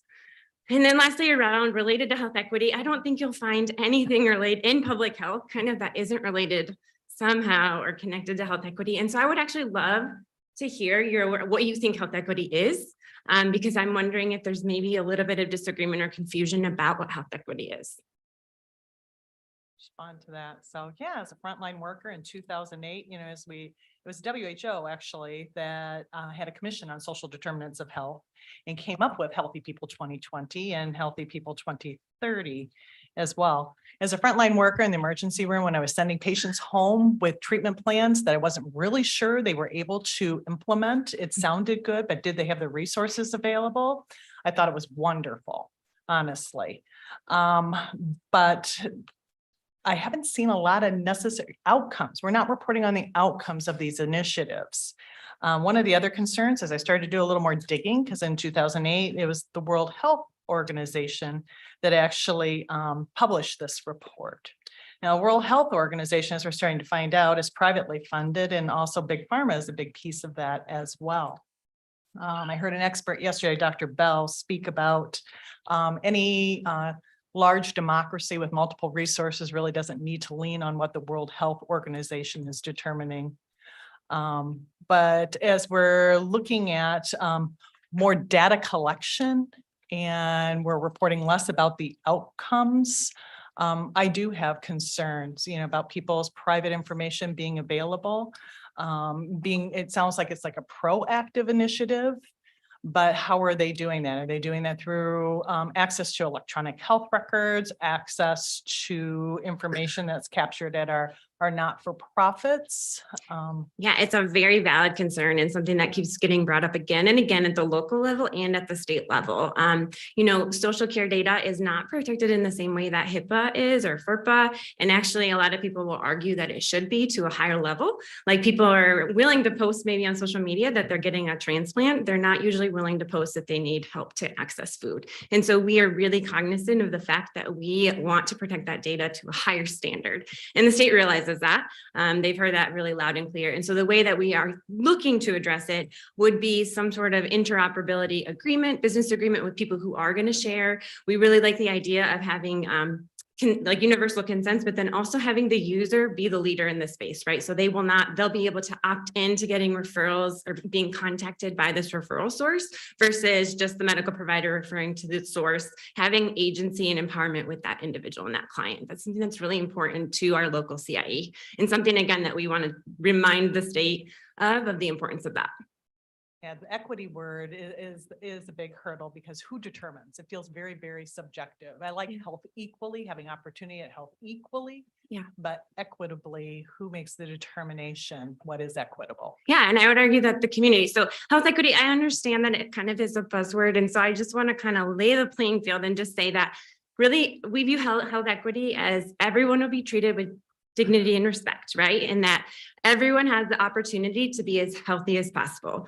And so when you look at the essential public health services at the core is equity, right? You can't get certified in public health without passing an exam that has a section just to health equity. It's core public health. And so I don't even want to say I want to get away from it because I think it's really important that we are able to serve our community and everyone in our community. And to me, it's not a divisive word. It's separate than diversity, equity, and inclusion, I would say. Health equity is core to all that we do because in public health, we have to ensure that all of our community members' needs are met, right? That we protect and promote the public health and the general welfare under statutory requirement, right? And so I understand that it's a buzzword, but I think it's maybe related more to some confusion around it. And then Healthy People 2030, while maybe initially guided by the WHO, I think it's overseen now by the Secretary of Department of Health and Human Services at the state or at the federal level.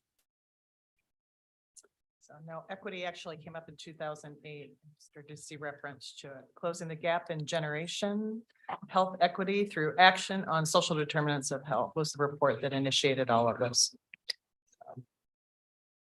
Commissioner Moss? Yeah, I just want to understand a little better. One of the things you said related to the state. I just wonder if you could kind of rewind for me that the CIE is becoming like less of a state priority and more of a local priority, or what that looked like? No, it's still a CIE at the state level, I think is important for their roadmap to healthier communities. But I think they started out thinking it was going to be one thing and are quickly realizing that they can't have a state IE. It's not going to work, right? Like someone who maybe lives in Ottawa County might move to Detroit, and the idea of having that longitudinal care data maybe isn't the best response. And so they have kind of said that like a state CIE will likely not be feasible. And rather that's why they're shifting to more of this local input to kind of create these local CIEs. Instead, they're switching to more providing guidance and governance and hopefully long-term funding. Yeah, that does make a lot of sense to me, that it's going in that direction. I'm reading from the March 2023 task force report, where it's talking about CIE is an emerging priority for the Michigan Department of Health and Human Services. And the effort is an initiative to build bi-directional exchange and a statewide framework for data aggregation and things like that. And so I do fully believe that the long-term purpose is to build data collection in local communities. I mean, because that's where you collect the data. You connect with hospitals, nonprofits, daycares, whatever. You collect the data, you allow them to share it, and then you ship it to the state. Yes, but states don't provide direct care to clients. And so I think that they, again, have shifted in the way that they originally thought, and they want to empower communities to identify, make it a community effort. They do think that interoperability is important. So technology systems should be able to connect one another, but they don't necessarily have to be the same. And that was the interim report. So they are coming out with a final report in August, I believe, and that's where they're going to use some of our reporting that we've been reporting out on this grant to kind of modify or kind of use that local lens when thinking about this initiative. Commissioner Rhodey. So I have a couple of random thoughts to throw out kind of on this subject in general. One is that we have historically seen Ottawa County lead the state in new efforts coming out of our health department that then are utilized across the state. And so it's very possible that, you know, the state is starting with local and then it will become statewide. we know that data collection has historically been very important to Ottawa County and other counties to the extent where even sheriffs are threatened to be called when parents don't hand over a form with data on it that the health department wants. So data collection, and this has happened in multiple counties around the state at health departments. And so data collection on people is something that our health departments and our state value very highly, to the extent that, you know, they've been willing to go a bit far in order to collect that data. So I'd also be concerned about the amount of consent that, do people really understand what they're consenting to when they're asked to consent to this? Very concerned that it's tied in some respects to the Healthy People 2020, 2030, which is WHO based. And, you know, Joe, you brought up things about, you know, climate change and some of these other issues, and WHO is getting very much into these issues. And so we look at organizations that are a bit power hungry on multiple issues. And then we have organizations that really like to collect data on people. And it's kind of a little bit of a frightening blend. So for me personally, this is not something that I'm interested in having our constituents be subjected to. Do you think that that opinion, though, should be communicated to the state, like via our ability to report out on this planning grant? Because again, we're not going to establish a CIE. This takes years. It's not going to happen this year. And so I would love for our Ottawa County, though, perspective to be recognized at the state level. Yes, we can definitely share it. And it sounds like something that would be good to talk to our legislators about, so they can be sharing it on the state level as well. But in general, data collection on people just has their concerns. I mean, HIPAA's in place for a reason, FERPA is in place for a reason. So I think anytime we're dealing with people's personal information, we need to be really careful. Absolutely. That's why we follow HIPAA and FERPA laws, of course. Absolutely. It's a high priority. So, you know, if I were to hear, I said outcomes, right? So like organization of the not-for-profit resources in our community. So, you know, based upon need, that would be wonderful if that was a desired objective and then an outcome. What I'm really concerned about is this One Health ideology that is existing out here. And we have to be very sensitive to where our private health information is going. And not just private health information, all data about each individual. We need to be very mindful of that. So that data collection component is very troubling. Yeah. And so again, this is an effort. We're working with our community organizations. We have 20 community organizations working on this planning committee. And they said, like, if we have this funding, we really would like to just have some process mapping. So that's what Bright Street is doing. They're going to sit down and identify with these community-based organizations, you know, what are your needs? Do you even have staffing and resources to accept any kind of, like, if a CIE were to come into effect, like, is there even a possibility? What do you need in regards to data business agreements? Do you even have the legal backing or, you know, support if needed? There's so many questions, and it's really exploratory, which is often in the planning grant, is just to learn more, to particularly serve our CBOs, or community-based organizations. Commissioner Rhodey. So I understand that, you know, the coordination between organizations could be important. So we have Community Spoke, and we have other means of, you know, organizing and working together. Are there other ways of meeting these needs? Well, Community Spoke isn't involved in this effort just because they aren't actually a service delivery provider of social care resources. And so potentially, but we're kind of not, I don't want to say an expert in this space because I'm not a CIE expert, but it makes sense for us to do it since we do so many referrals within our programming and work with so many community-based organizations that it was a planning grant intended for local public health to then work with community partners to figure this out. Okay. Commissioner Moss. I have a quick question, wondering if you could share the 20 community partners or some of them or who they are. Absolutely. I actually do have a one pager that I can hand out to you. I don't know if this needs to be included, but so I'll just name some of them. Good Samaritan Ministries, Disability Network of the Lakeshore, Gateway Mission, Community Action Agency and House, Movement West Michigan, Love Your Neighbor, both in the Grand Haven area and Hudsonville area. Intercare, City on a Hill, the ISD, Jenison Public Schools, Ottawa DHHS, Health Department, Call 211. 211 is a really important partner in all of this work. We do have one community member representative, so I can leave this with you. Thanks. If you'd like. Commissioner Curran. Thank you. I can tell you from my personal experience, I'm sure many of you know, I grew up as a military brat. I've lived in 8 states, 2 twice. So I've been all over the country. I've seen doctors all over the country.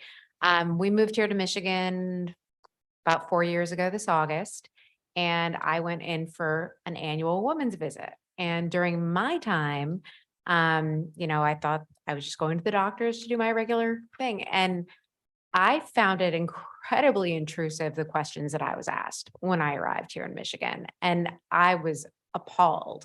I was asked, I think 8 to 10 questions, and I understand that there's reasons to ask questions at times, but I felt like it was tremendously overkill.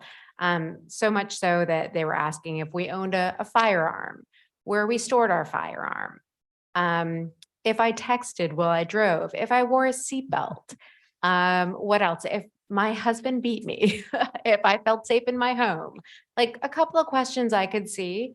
But the rest of it I felt was just, I actually felt, I was like, please stop asking these questions. This is none of your business. This has nothing to do with why I'm here today. But a lot of people, when a doctor or someone in authority asks questions, they don't feel that they can not answer those questions at times, and they just kind of fall into answering them. I personally experienced that. I started to answer these questions, and at some point I'm like, stop it. Yeah. So I don't think that we should, be sharing this data. I don't think we should be asking these questions of people. If someone has a question, they should ask. I think it's important that we are communicating, when a food bank is open, when a pantry is open, so that those individuals giving out that information can give the appropriate data. Yeah. Or better yet, that the client or you can look on your own to find out that data. And so the screening part, I encourage you to talk to your doctor if you found it offensive, because that's different than a CIE. That is not a CIE. That sounds like more screening. Like, I don't know if it's, but it's different than a CIE. So I just want to stress that it's not the same. The CIE, though, as I heard you say, our social information is not protected. Is that correct? Social care data. So like referrals to a pantry is not necessarily protected under HIPAA because it's not health information. But everyone would agree. That's open to subjectivity, though. Exactly. But everyone would agree around the table that absolutely this should be protected even to a higher standard than what's legally required. Commissioner Curran. What kind of questions are you asking then during the CIE? We're not asking questions. This is building the infrastructure and the relationships to better understand CIE. So CIE is the sharing of social care data. So it just depends. It could be that you answered, yes, I sometimes experience, all right, I have a hard time getting to my doctor's appointments. And so they'll give you a transportation referral maybe, or I don't have access to healthy food. And so they'll give you a referral to a pantry. Social care are those non-medical related referrals. Non-healthcare. So why couldn't we do it in the same way that we're using the China information? So we've got 1,200 respondents or 300,000 residents. I'm sorry. Community health needs assessment. Oh, So we're CHA. making determinations based upon 1,200 respondents. here. So 211 is an excellent resource. You know, Absolutely. how many phone calls am I getting for food? How many phone calls am I getting for transportation needs, housing needs, et cetera? Yeah. Why couldn't you use 211 in that manner? But we are, and so 211 is at our table and they support this work because they feel like they have limited capacity in the sense of they know what's out there. But one of the challenges is keeping that information up to date. It's only as good as it is updated. And so they really would like a more robust collaboration with community partners to ensure that those, you know, that pantry is still open, or that the income thresholds are still this, or that this agency still has the funding to meet these needs. Because sometimes they try really hard to keep it up to date, but they see the benefit of increased collaboration with community-based organizations. So they're at this table and really speaking into some of the challenges that they face as well. Sandra, you're doing an excellent job. Well, thank you. You are. I will say I'm not an expert in this space, but I do think that it's important that our representation for Ottawa County is stated to the state. Like, I do think that that's important. Commissioner Moss. Thank you. I keep hearing about determining when food pantries are open and things like that. Type of information can be found very easily on Google or some other search engine. But I want to make sure that the board is, or the committee here is clear that the CIE and social determinants of health isn't not about scheduling or the times that things are open. It's about economic policies and systems, social norms, racism, climate change, political systems. I mean, I'm just reading from the documentation, and other data aggregation, including clinical data. Part of the reason why CIE is such a big, why it's an emerging priority from the state health department, is because sharing this data is difficult, and a big part of what they're looking at and researching and building a statewide blueprint for are legal mechanisms to work, you could say, with or around HIPAA, FERPA, and other regulations. I'll say around because I think that's what I think it is. And so it is difficult. And there are people at the state level who are working very hard to provide a framework to make it easier to do, and providing potentially software systems or options to do that. So I hope that's helpful. And those are some of the reasons why I'm still a hard no. So again, CIE, though, does not involve health information. There's lots of definitions about it, but it is to create and sustain the technology and relationships needed to help with social care referrals. I don't know the state, I can't speak to what I think they're doing, but I think that their goal is to enhance the consumer experience, because it can be very frustrating as a consumer when you are shuffled around to different entities and don't get the help that you need. Ultimately, I think this is about streamlining services and improving the healthcare delivery or the social care delivery of our clients. I think it's about that. I hope it's about that. I don't think it's about them making more laws around this. I don't. They've been very clear on the, I think even if you look at the interim report, they name those challenges, that it is complex. There are legal barriers that they need to overcome, and that there's not great funding for CBOs. And so a lot of those are posted, I will say, but a lot of like churches have pantries and clothing closets that aren't well documented, that you can access maybe once a month, and those are harder for people to access. I think with care management and social workers though, too, I mean, it does help facilitate, they help facilitate knowing these resources. Yes. And they want this. There are nurses and social workers, the agency representatives are care coordinators.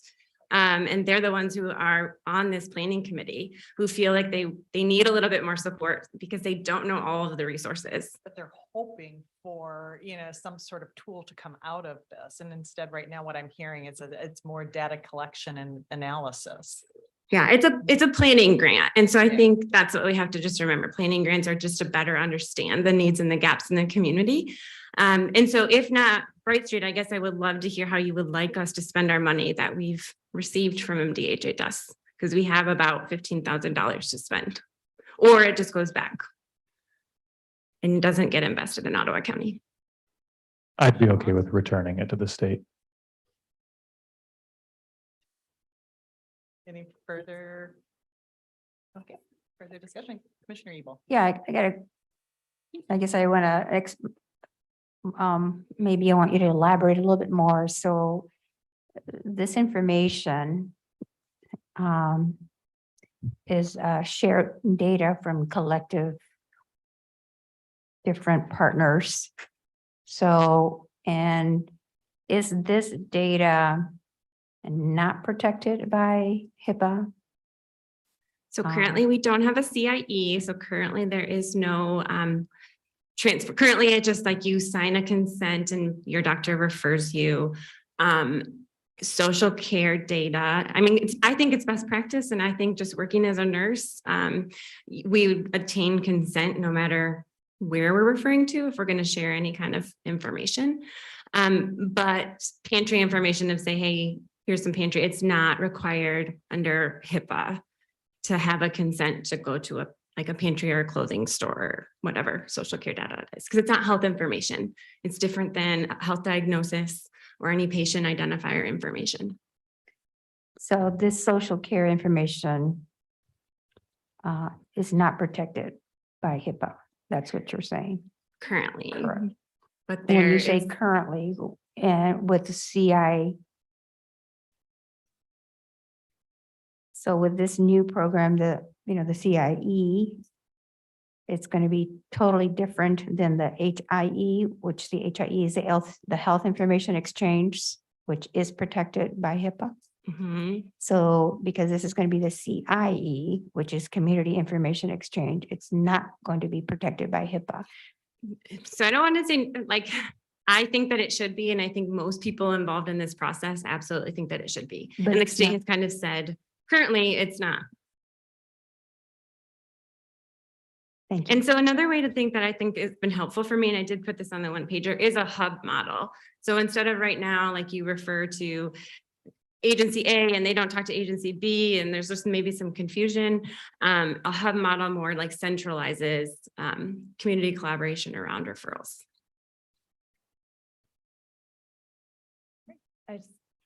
Commissioner Rhodey? I would just say too, like, I can see, as a social worker, I was oftentimes looking for resources for my clients, right? Yeah. And so it's very helpful to know what's out there in a community, what's available, where can I, refer you to, or let you know what's there. I don't personally, though, think that we have to go to a data model in order to facilitate that.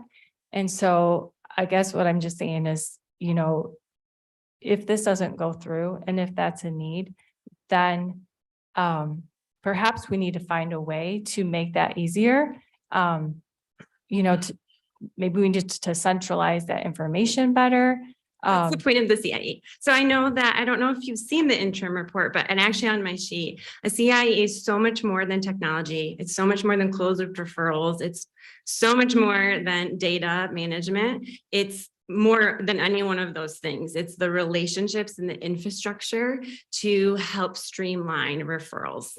It is exactly that. That is what a CIE is. But it's not just about data sharing. But there are some dangers that we're concerned about that are related to this. Absolutely. So I'm just encouraging you that if this does not go through, that maybe we go back and we brainstorm about if we have this need in the community, maybe there's another way we can meet this need. Yeah, which I would love to hear, because we have to So- expend the funds before September 30th.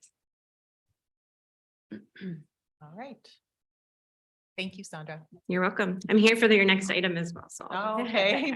Well, you can have a seat over there too. I have a lot of questions. Are you getting tired? I'm fine. You're fine. Okay. All right. Can we go to a vote on the Bright Street contract? Mrs. Ebel? No. Mr. Moss? No. Mrs. Medema? No. Mrs. Curran? No. Mrs. Rhodey? No. Mr. Zylstra? Yes. Mr. Belknap? No. Mr. Bonema? No. Ms. Cosby? No. Motion fails. All right. Next on the agenda is the St. Vincent de Paul contract. And do I have a motion to approve and forward to the Board of Commissioners a contract with the St. Vincent de Paul contract, a food choice survey related to the food pantry redesign in the amount of $5,100? So moved. Support? Support. Support. All right, and discussion. Discussion? A quick question. Yes. The action request submitted mentions 5,100, but the mini grant references 5,000. I was wondering what the correct number It's a is. typo. The correct amount is 5,000. 5,000. Mhm. Thank you. All right. So. going forward. Would you like to- Discussion. I guess I'd like to motion to amend Okay. the motion to say 5,000 instead of 5,100. Second. Second. All those in favor? Aye. Aye. Aye. Opposed? Hearing none, going forward. For the amount of $5,000 will be amended to the motion. Right. Hi again. Hi Thanks, again. Sandra. Do you want Would you me like to to explain a present? little bit about Sure, this? Yeah. Please do. Okay, so in this March of last year, 2022, Ottawa County was identified as one of 14 regions to qualify for a subcontractor agreement with the Michigan Public Health Institute based on our population demographics and based on our disparities that we're seeing, health disparities related to COVID-19 and other health disparities. So we applied for that funding. We were awarded in July. The board approved that agreement in August, and we quickly began working on that initiative. That project has several different objectives. One of them was to convene, they call it a health equity council. We call it a health advisory council because that is our vision, is to improve the community health of our county. And so to convene a council and then also to provide mini grant funding allocation to various community partners that are addressing some of the priorities that were identified by the council. And then also for our sustainability practices and evaluation of the project. It was initially supposed to run through 5/31 of this year, but was extended. So we hired a grant coordinator to help us with this project. The total sum was $300,000. We convened this council in the fall, did some outreach events. The council needed to be representative of the communities most impacted. So that was either community members or community-based organizations that served individuals experiencing homelessness, individuals living with a disability, individuals with low language literacy or English not as their first language, racial and ethnic minorities. It needed to be representative of those groups most impacted so that they could be the decision makers on how to best allocate resources. So the health department was this backbone organization serving as a fiduciary and convener of the project, but letting the council really ultimately make the decisions. We as local public health are the fiduciary and the convener because we are assumed to have the infrastructure in place to help kind of with overseeing the grant project and help with mini grant funding, like the logistical accounting part of it. So anyway, we did convene the council. They started meeting in December. It is comprised of over 15 people, 7 of which are community members. So we exceeded our goal. The grant requires, or the subcontract agreement requires 3 community members. We have 7. And then the rest, 7 or 8, are agency representatives. So then they started meeting, they started identifying their priorities that they felt could help address some disparities that they were seeing. They created a application process to apply for mini grant funding, and it was distributed widely throughout the community. We had over 50 applicants, and we were able to award 22 projects, which we're really excited about. That is 22 projects that are doing really cool stuff in Ottawa County. So then mini grant awarding has been ongoing. Our previous corporation council created an MOA. So they needed to sign that before we distributed funding. And then they needed to complete projects initially by 5/31, but like I mentioned, the project's been extended. So then the second part of that, in addition to the advisory council and the mini grant projects, is kind of like a sustainability planning and evaluation of the work.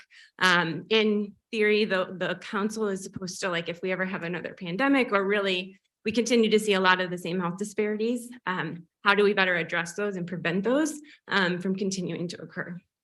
So this St. Francis de Paul is one of those MOAs. It's one of the ones that have been previously, it's one of 22 that's been previously approved. The reason it's coming to you later is because there was delay in getting some of their paperwork. But it's just to fulfill their grant project, which is to improve their food pantry. Discussion? Just a Question? quick question. Commissioner Zauster? The motion was for St. Francis de Paul, but what did that get changed to St. Vincent? St. Vincent. St. Vincent de Paul. I just wanna Did make Yeah, so sure it's that- Warning. confusing. Yeah. St. Francis is the fiduciary of St. Vincent de Paul Yeah. Pantry. And we were making those edits this morning. So Okay, yeah, I didn't Or it catch should that. be I accurate in the apologize. packet. Ed. Commissioner Miedema? Just a few questions, Sandra. Yeah. One, could you just explain a little bit about the food pantry, what they're going to be doing as a result of the survey and what led them to make that decision to use the grant? That's my first question, then I'll ask you the next ones after that. Yeah. So I have their grant. They want to do some structural improvements to their actual space. But before they do that, they wanted to collect some client feedback to improve it. So they applied for more funding actually than we're giving them. We said that we would not support infrastructure changes, but we would support the information that they're gathering to inform those infrastructure changes. And so I'll be honest, our grant coordinator kind of helped work with them, and then the council worked with them to review the application. I should mention, all applications were vetted through a rubric and a huge form. It was a big process. It wasn't like we're just, picking and choosing. Everyone had to kind of agree. There was a big process. They had to vote on them. And again, they did amendments to people's based on the amount. So my understanding is that they're using this fund to help inform their survey to eventually modify and improve their pantry. Okay. That's been a little updated and hasn't been renovated in a while. Would you be willing at a later date, like after this meeting, maybe to provide the board maybe with the actual application, so we could kind of see maybe some of the details that went into it? That was just. I'd have to ask the thought process. advisory council, but I can ask them that. Okay. And then just one other question. I'm just curious. It mentions in the summary request, there's still one pending MOA that has yet to be submitted. Yep. And I just wondered, do you know what that one is? Yes, that one is for Maple Avenue Ministries. And again, we're waiting on some paperwork for them. I'm not entirely sure, but I think it's to improve access to healthy foods, improve some of the food that they're offering. I think, again, I'm not certain. I'd have to follow up with the council. Thank you. Mhm. Commissioner Ebel? Yes, I'd like to go back to what Commissioner Zauster was talking about. I think when we read this, when the chair read this agenda, I think the chair did say St. Francis de Paul contract. Do we need to correct that, or do we need to have? I don't know if that's always the question I had asked. Yeah, her. because I think she read it. She just as said that St. she had made that Francis de correction. Paul. Yeah, so Purposefully, yeah. yes. So Commissioner yeah, Zauster she already made that informed me correction. last I night. just didn't catch it. I apologize. I asked that the edit be made by Chris Conrad, and I spoke with Stephanie Roloff this morning, and I think that was being made so that it would reflect accurately. Okay, thank you. Commissioner Moss? Do we need to amend the motion to say St. Vincent? So Karen, you might need to weigh in here. So St. Francis is the fiduciary. St. Vincent de Paul is the actual pantry name. So I So would it need to be the St. fiduciary. Francis? I think St. Francis. Because on page 237, it says the awardee is St. Vincent's de Paul Center. And so is that why Commissioner Zauster was saying that it should be changed, and should there be a motion for that? Commissioner I'm Zauster? good with whatever you want to just make clear. There is, I just want to clarify, there is no St. Francis de Paul in Holland. There's a St. Francis and there's a St. Vincent de Paul. I'm good with either as the motion. Just want to make sure that it's clear that we're either designating St. Francis as a fiduciary or St. Vincent de Paul as the eventual recipient. I was looking for accuracy from fiduciary responsibility. Yeah, whichever you want to do, I'm fine. As Karen says, that we're, did write the check to. so we write the check to, so it's accurate. Yeah, we have their vendor forms. We can double check them, but it's St. Francis. So it's St. Francis. So then it does need to be, then So it does need to be amended again then? if Karen is saying Yeah. that the fiduciary should be in the motion, then we should say St. Francis. So do we need a motion for that? Yes. Would you like a motion for that? Yes, I would like to for the motion to be read or Amended. amended to read and corrected to St. Francis de Paul. No, yes, to St. Francis de Paul. No. Oh, to St. Francis de Paul. Oh, to St. Francis contract. Sorry, I'll second that. very confusing. All right, all those in favor? Say aye. Aye. Opposed? Hearing none? The amendment stands. Do we have further questions? Seeing none? I have think one you more finally- item. You've got one more item, okay. Then I'll be All right. done. All Now right, you're probably getting sick. all right, so we need to take a vote. I know we do. Yep, absolutely. So, all right, if we go to vote, Rachel? Mrs. Curran, Yes. Mr. Zylstra, Yes. Mr. Belknap, Yes. Mrs. Rhodey, Yes. Mrs. Medema, Yes. Mrs. Ebel, Yes. Mr. Bonema, Yes. Mr. Moss, Yes. Ms. Cosby, Yes. motion passes. Thank you. All right.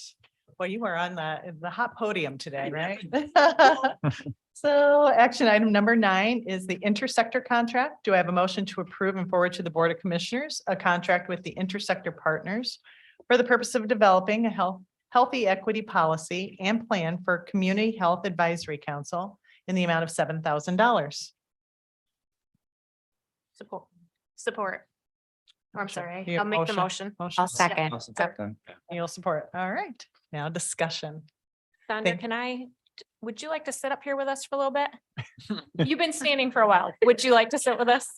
You'd be more than welcome. It's okay. I'm hoping, yeah, I'm okay. Thank you for the offer though. Okay. Yeah, thank you. All I right. appreciate Yeah. that. Okay, you want me to? Tell us about the contract. Dive right in. Yeah, so this is again, another part of the subcontractor agreement. So like I mentioned, the council and the mini grants were one part. The next part was evaluation and sustainability planning. I would kind of request that the suggested motion get amended because if you look at the initial RFPI, it is for strategic planning services. In Intersector's response, they did say, create a roadmap to achieve these overarching goals. Those overarching goals are part of that initial RFP from the state and then our application to the state. But they, in Intersector's response to us, mentioned that this is a roadmap to achieving some of these things. And the health equity policy is just one of the options listed. They also listed a toolkit, a framework, and then sustainability activities. So if anything, I would like potentially to have that be a little bit more comprehensive. I'll also add that initially, again, we thought that the work needed to end on 5/31. And so this was initially put forth at the end of February, early March.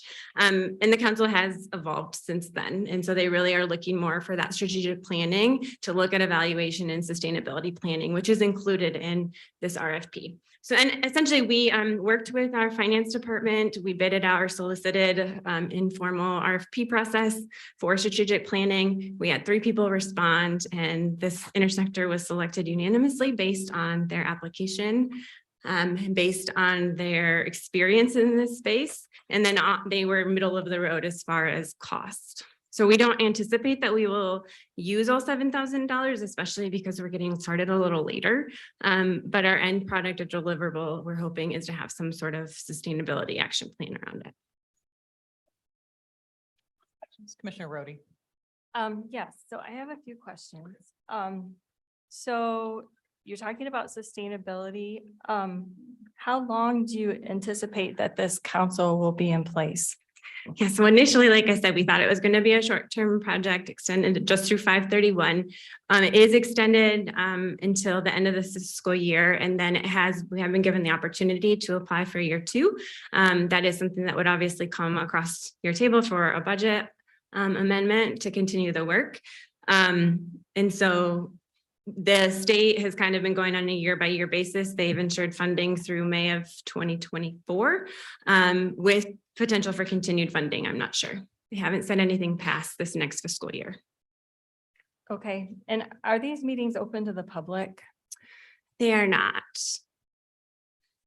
Okay, and what authority does this council have? It's an advisory board, so they're, they don't, I mean, they don't, they're helping inform the grant funding process and then just helping inform, informing how to better address and eliminate, reduce health disparities at the county level for not just us, but other, healthcare entities, community-based organizations. Like if we continue to see these kind of disparities or differences in health outcomes, like what can we do to help address these? Okay, so they're an advisory council that is advising local organizations. To the extent that, people want to receive that feedback. Okay, okay. So I just wanted to also review just some of the paperwork that's gone through on this. When I looked at the initial RFP that went out for this proposal, under section 3 of the RFP, which is not in our packet. Section 3 scope of work. It says the goal of the strategic planner will be to create a roadmap for our Community Health Advisory Council. This roadmap should consist of setting goals for the council to reach with methods for reaching these goals. The roadmap should better direct the council to reaching the 2 overall goals, which are, number 1, to develop a health equity policy, framework, or toolkit that would help influence health equity programming across multiple sectors, including private organizations, community organizations, and public agencies. And then number 2, to create a sustainability plan for the Community Health Advisory Council. And so that was in the initial RFP, that was the scope of work. There were just those 2 points. There was not additional, 3, 4, 5, et cetera. Sorry, are you looking at Intersector's response or Ottawa No. County's RFPI? I'm looking at our counties. Okay, on what page? It is on page 7, under section 3, scope of work. Okay. So that was what was requested. That was the scope of work that was requested. And then in the proposal that came back from Intersector, I just want to point out a few things. So Karen notes that under industry certifications and or achievements, one of the things she notes is that she's gone through building bridges, equity, inclusion, anti-oppression, and conflict resolution training. So that was one of the 4 things that she highlighted there on page 6. On page 7, she notes that she was trained in equity, inclusion, and anti-oppression through building bridges in Colorado. And on page 11, under timeline goals, achievement, deliverables, resources needed. She says, while Ottawa County's budget does not allow for a comprehensive planning process that would result in the achievement of the 2 overarching goals, our team believes that it's possible to develop a clear roadmap for how to achieve these goals within the scope outlined in the RFPI. The roadmap will support efforts to deliver on the 2 primary goals of the CHAC. So the Community Health Advisory Council, their 2 primary goals. Number 1 is to develop a health equity policy, framework, or toolkit that will help influence health equity programming across multiple sectors, including private organizations, community organizations, and public agencies. Number 2, to create a sustainable plan for the Community Health Advisory Council. So again, the same as what came out of the RFP. So it's very reasonable that they would put this in their proposal plan. Then you go to page 12, where they outline task activities and resources needed. There basically are 3 steps. In meeting number 1, there's a strategic planning meeting number 1. Intersector will facilitate up to a 3-hour meeting with the CHAC and community partners, where county staff and others will provide grounding and health equity programming, needs assessments, local health data, potentially model research into how other similar communities have approached creating health equity frameworks, and it keeps going. And then in meeting number 2, Intersector will facilitate a half-day retreat meeting of the council, where they'll determine goals and objective strategies in support of the 2 overall goals, which we have gone over a couple times, as well as methods for reaching those goals. And then there's a 3rd step where they simply finalize the strategic plan revisions. So clearly, health equity, is a core component of this. I want to touch on the training that Karen highlighted that she had gone through in relation to these subjects, as these subjects seem to be the core of this. So she highlights that she's been trained by Building Bridges. So when you go to Building Bridges website, they have trainings on DEI, which I would say are of the critical DEI nature. And so some of their trainings are titled Groundwork for White Folks, Confluence Care for the Global Majority, Confluence Care for Multiracial and Biracial. So they're separating out trainings by race, Uprooted for White Folks.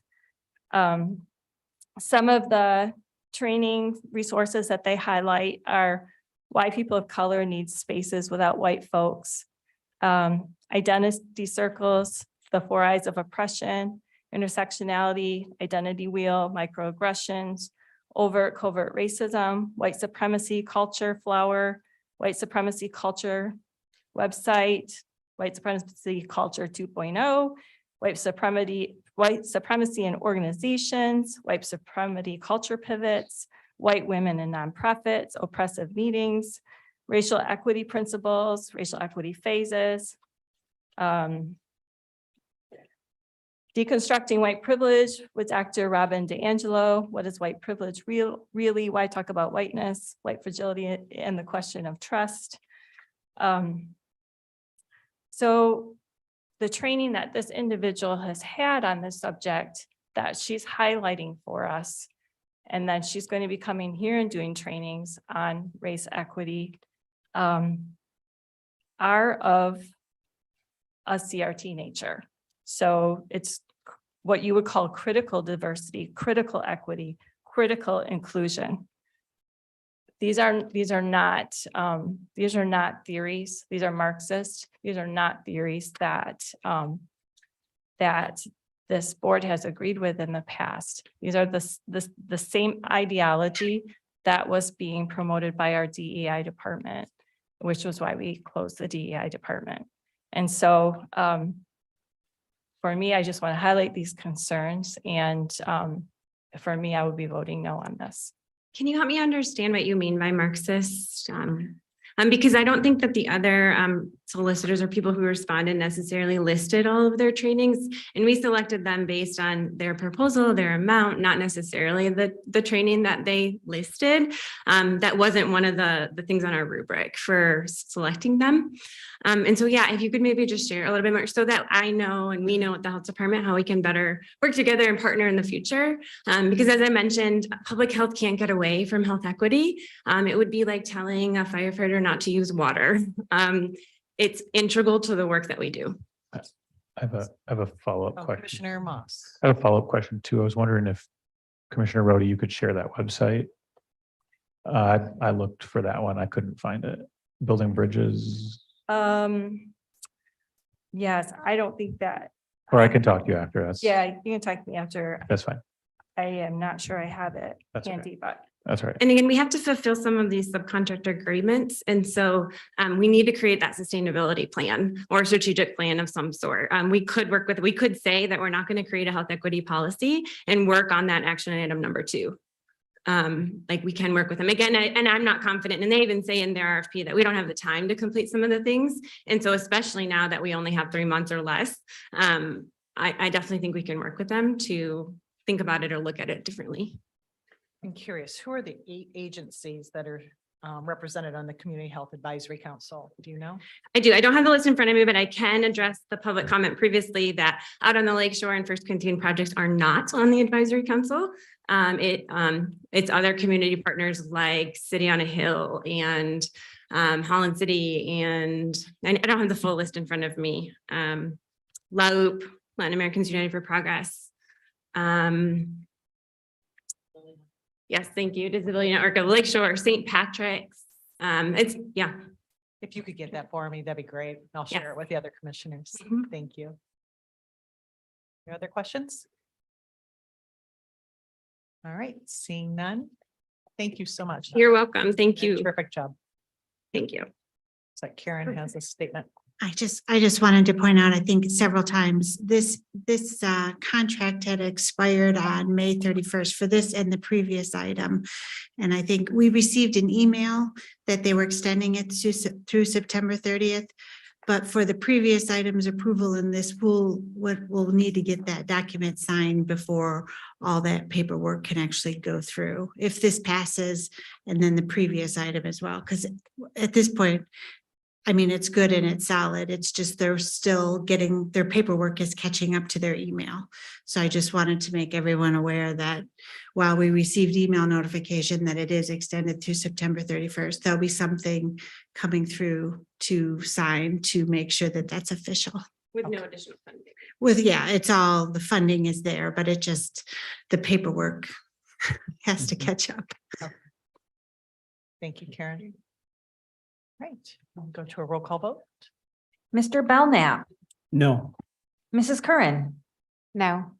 Mr. Moss, No. Mr. Bonema, No. Mrs. Rhodey, No. Mr. Zylstra, Yes. Mrs. Medema, No. Mrs. Ebel, No. Ms. Cosby. No. Motion fails. Right, moving on to item 10, Administrator Office Personnel Requests. Motion to approve and forward to the Board of Commissioners a proposal to change one FTE, full-time equivalent, benefited communications manager position at a universal pay grade 12 to a communications director at a universal pay grade 15 for a total cost of $20,353. Do I have a motion? So moved. Have support? Support. All right, and discussion. I would love to Go ahead. comment, if you don't mind. Yes, Administrator Gibbs, please. Thank you. As I requested this, I would just love to fill everyone in on this. I'm very excited about what we're trying to do here. This is creating a communications director position. Shannon Feldner currently serves as our communications manager and does a great job in that role. I've been very impressed with what I see.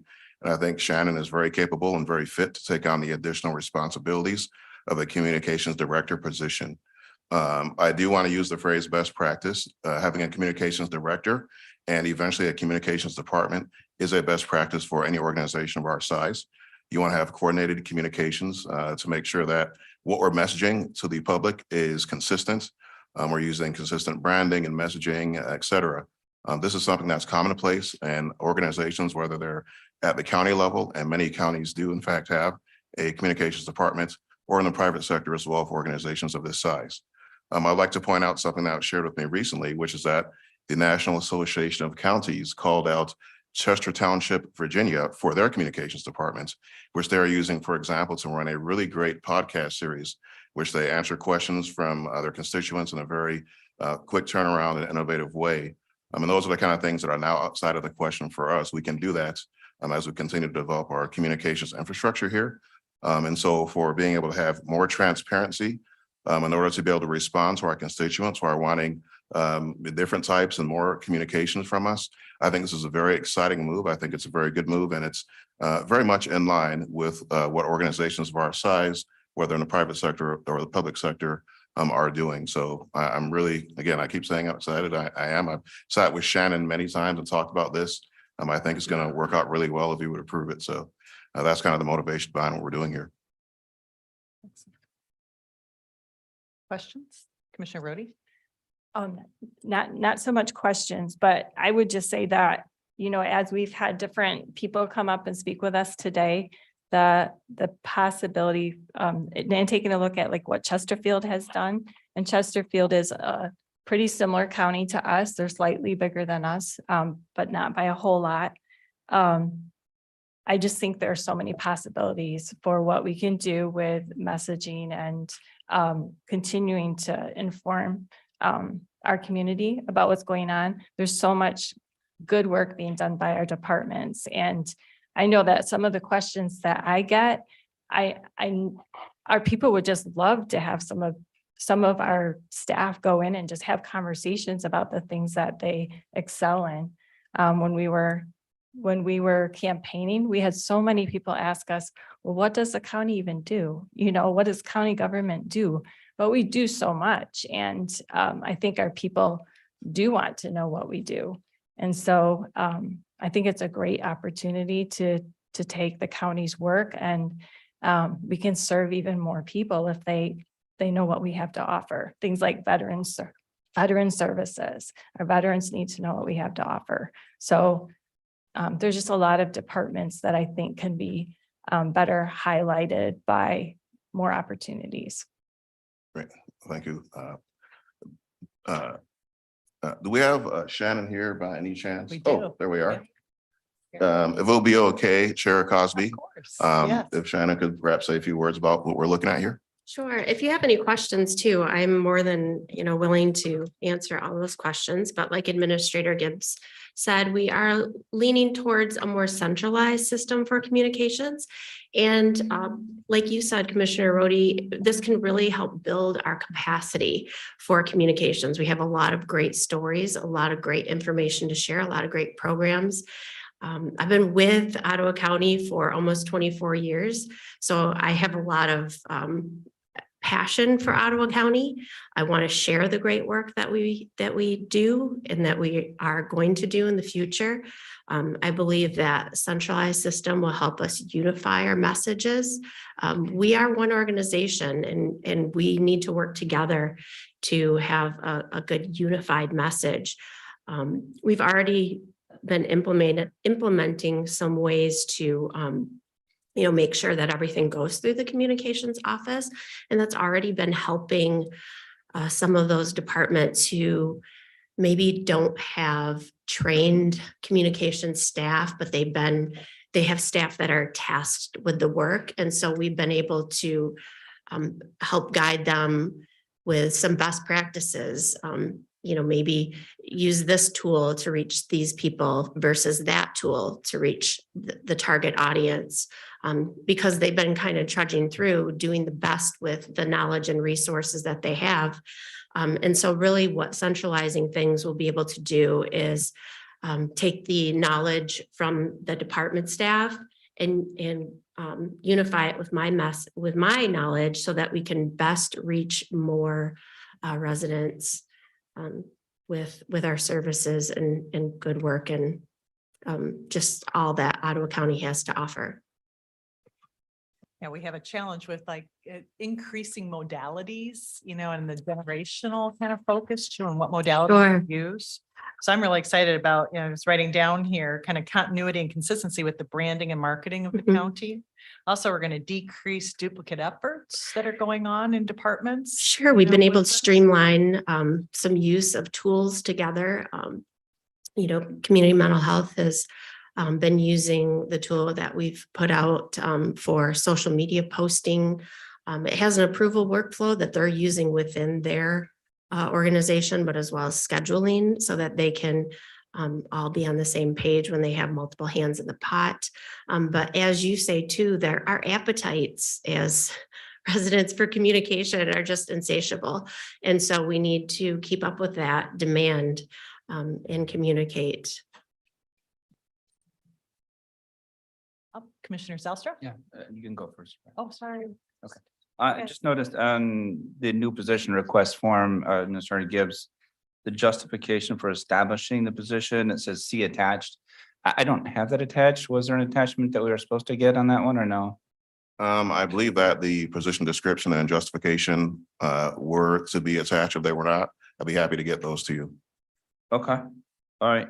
And then I wonder if you could kind of flesh out a little bit on the summary of request where it says the creation of this position, which is the director position, also lays the groundwork for the establishment of a communications department. I wonder if you can kind of flesh out some of your ideas what a communication department looks like. I mean, yeah. Sure. Thank you. We'll be happy to do so. So as I mentioned, we read recently about the case of Chesterfield County in Virginia, who are doing really innovative things with their communications department.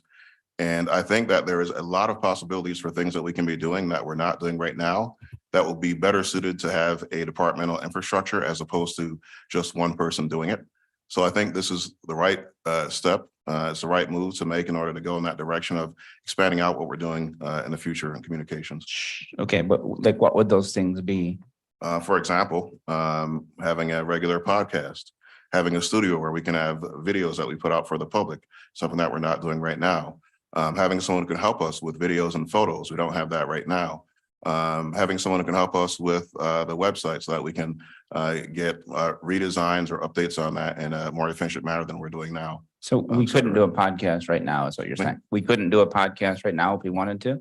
It's not necessarily that we couldn't do it, but I think when you look at. I'm just saying that you're asking for additional capacities, but at the same time, it seems like we already have the capacity to do those things. It's not necessarily that you can't do it. It's that it'll be more efficient to do it under a departmental structure than just having one person do it. Okay, so you're saying we need an additional department to do more podcasts and.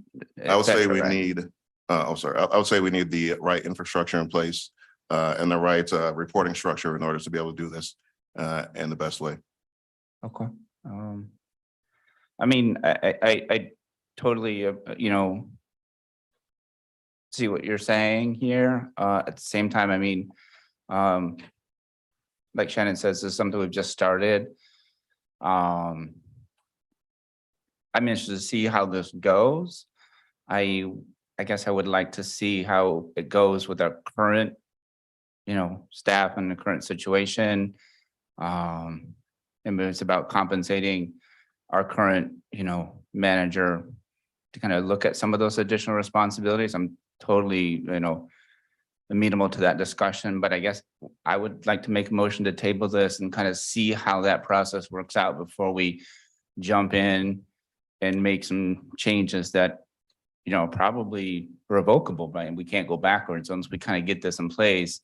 It'd be very hard for us to go back to, not having a director, or, if we flesh out an entire department, how do you scale back? I mean, I'd like to table this for a half a year and see how that centralized process works out and see if we like it. And then if we like it, go from there. Yep. If I may respond quickly, this motion does not create a communications department.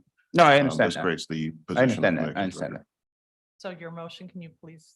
The motion is to table this action request for 6 months until we see what the current work around centralizing our communication, what that looks like, right? Before we take the additional step of, doing a full-fledged director.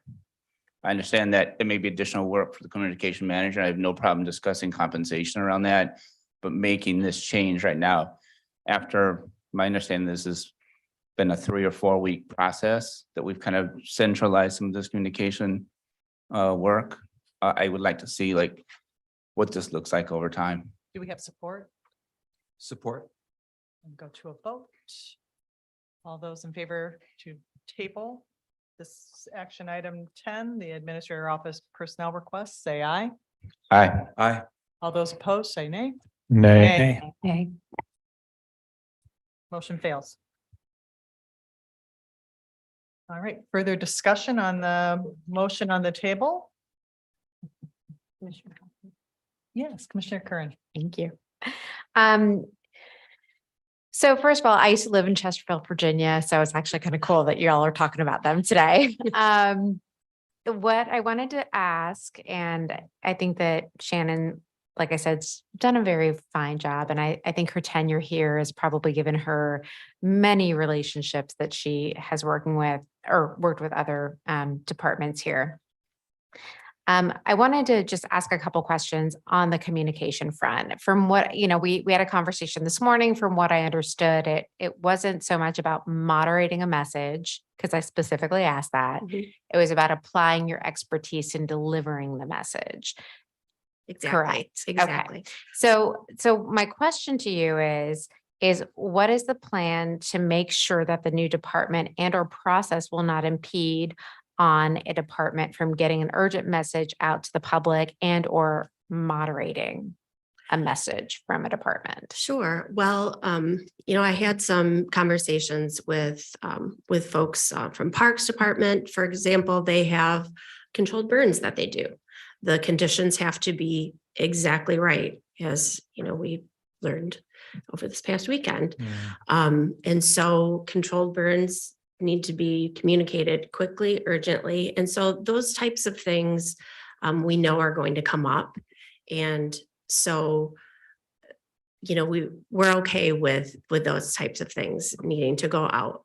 Urgent messages about the critter barn having, some disease prevention messages go out quickly. And if you've been to the critter barn, we understand that those things need to go out. So there's not necessarily controls in place that those messages cannot, right? They can always override that system if they need be, and let us know that they did go out, just so that the right hand knows what the left hand is doing.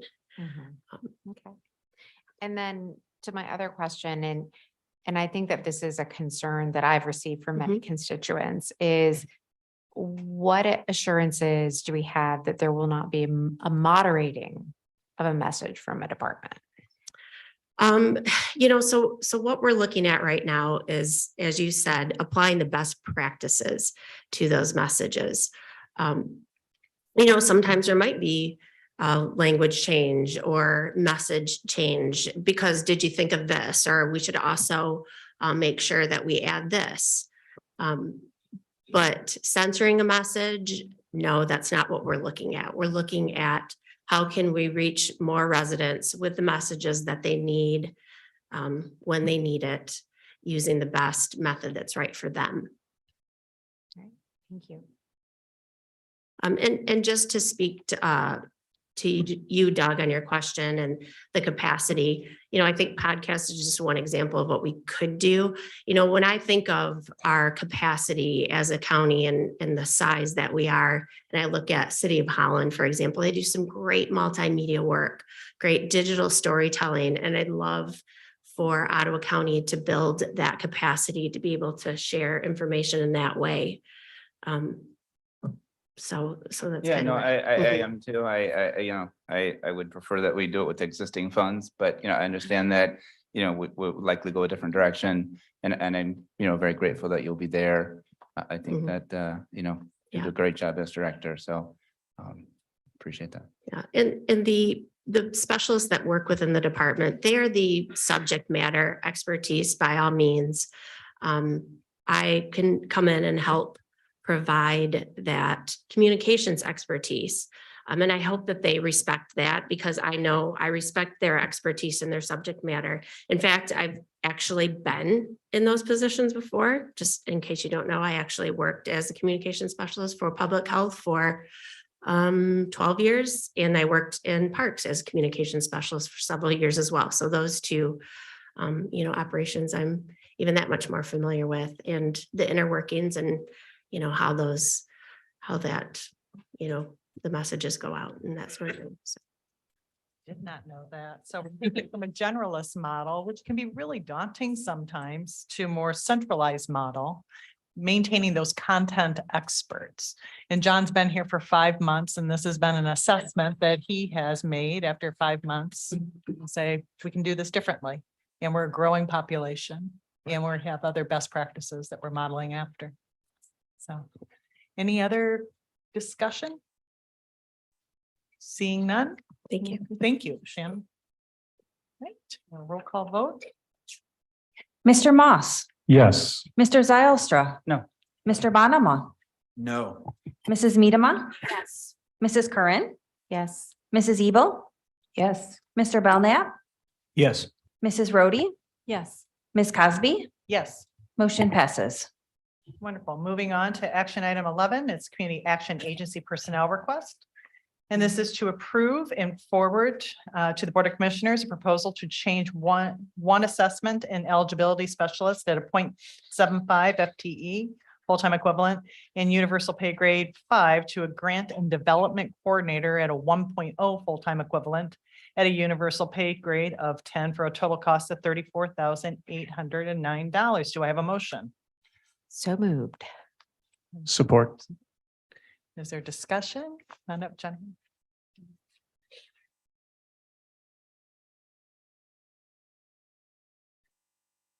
Good Hi, Jennifer. afternoon. So this position, as it currently is, the person in this position was running our food programs, doing a lot of more like boots on the ground, helping with packing food boxes and that sort of thing. It's really evolved into a lot more than that. We're planning on doing a partnership where we can do a lot more hands-off of some of the physical pieces of the food program. But then this individual has also been taking on some marketing efforts, just looking at other community partnerships. So it's really evolved quite a bit. And I know it's referenced in the packet, but we really leaned heavily on our strategic plan. So we had some goals that were really important to us around our branding, really beefing up our data, because we're realizing that that information is not as great as we would like it to be. Having more strategic partnerships with other organizations, increasing our advisory board, volunteer and client participation, and then also obtaining sustainable and flexible funding streams. So when we looked at those goals and I looked at what our agency is currently doing, there just wasn't capacity there.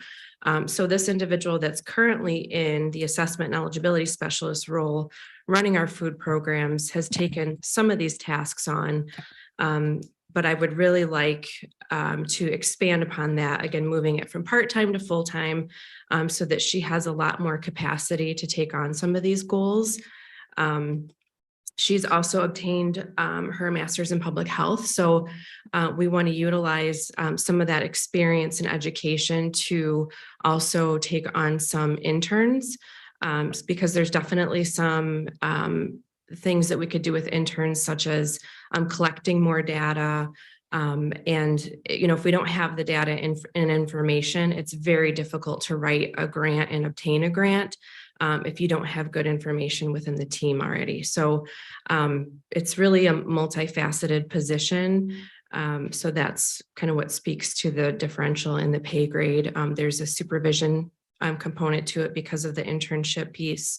And again, as you know, Shannon was just talking about the communication plans within the county. So, you know, it used to be where I would be there, like snapping a photo, putting it on Facebook, that sort of thing for our social media, and that's changed a little bit. So it would really take a little bit more time to have somebody that could help with that process as well.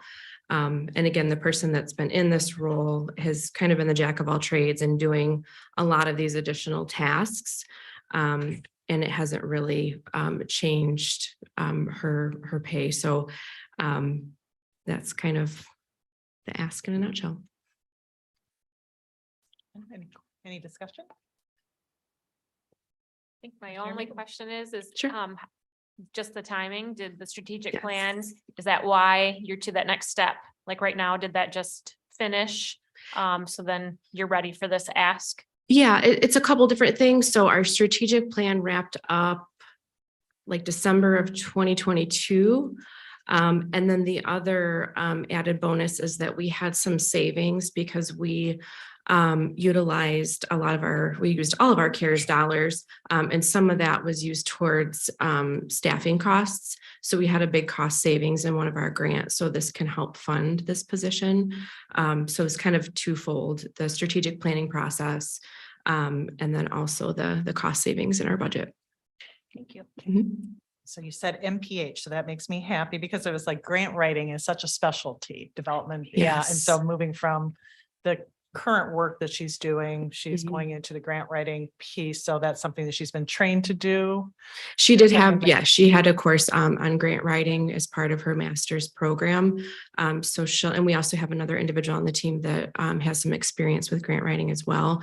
This would open up the opportunity to even do some research and finding some of those grants. But again, a lot of it was just the missing piece has been data. So if we have a really strong team and somebody that can kind of spearhead that data collection process, that would help our grant writing and, success in that exponentially. Any other discussion? Seeing none? All right, thank you Thank very you. much, Jennifer. Right. Rachel, may we go to a vote? Yes, Mr. Bonema, Yes. Mrs. Ebel, Yes. Mrs. Medema, Yes. Mrs. Rhodey, Yes. Mrs. Curran, Yes. Mr. Zylstra, Yes. Mr. Belknap, Yes. Ms. Cosby, Yes. motion passes. Thank you. Action item 12, Clerk and Register of Deeds personnel requests. The suggested motion is to approve and forward to the Board of Commissioners a proposal to change one full-time equivalent benefited elections coordinator position at a universal pay grade of 10 to an election supervisor at a universal pay grade of 12 for a total cost of $11,555. Do I have a motion? So moved. Do we Support. Support. All right, and discussion. I see Justin back there. Thanks, Commissioner. Good afternoon. Happy to answer any questions on this one. This is a position that is currently vacant. As many of you know, Katie Sims, our former elections coordinator, left in April. Early April this year. We have Simone on our team who's kind of taken that role in an interim phase, but we're very excited to get this posted. And as we've looked at the comps in other counties, looked at the changes in the job description, essentially to, compared to the previous wage study, we really believe this is an important step in making sure that we can fill that with the right person. Commissioner Zylstra? Is there a kind of assumption maybe that Simone will take that position or not necessarily? I definitely think we have encouraged her to apply, and we will take, take that into consideration with any, of our applicants. But one of the cool things about the team, Simone is a former intern. Katie Sims is a former intern in our department, and so we've, been able to build a great farm team through that process. But with the changes in election law over the past couple of years and the population changes over the past couple of decades, I think, we're recognizing the election division in our office is really more of a division and more of a team. When I came here in 2009, it was me, and now we've expanded, to meet the community. So I think this is a good step. There other discussion? Jump in. Commissioner Bonema? Yeah, Justin, so with the early voting organizing that's going to be taking place in the next round, is this going to fall underneath this person's purview responsibility? Because it sounds like there's a lot more to, be required of this person going forward. Yeah, there is a lot required, the changes of proposal too. Some of those are specific to the counties and fall under the county's umbrella directly, such as the training for early voting, election inspectors, essentially, and the typical support that we would offer to our local communities, as well as voters when it comes to expanding that voting process from election day till now 9 days out, 8 hours per day. And then there's the additional potential responsibility here of contracting with local units of government. I think I was sharing briefly a couple of weeks ago with you during my annual report. We have had interest from all of our 23 local jurisdictions in that possibility of moving forward with the county, and we'll definitely be, in further discussion with you guys on that as well.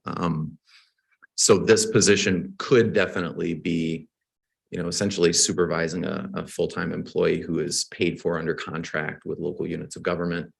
And we kind of want to recognize that in shifting the job title of supervisor as well. I think it matches departmentally with our circuit court records supervisor who supervises that staff. So just looking to see the changes that are coming. Certainly not an entry-level position. Yeah, it definitely requires some knowledge. It's nice that you're able to recruit from within. Yeah. Commissioner Belknap?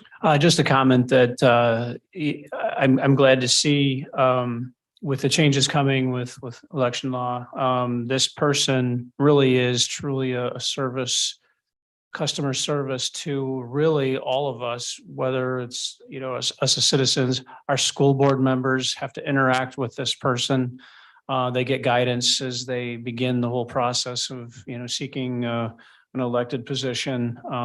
So, yeah, I think, interacting with these folks, I'm excited about, what you're doing and in some ways too, also Miss Katie. Yeah, amen to that.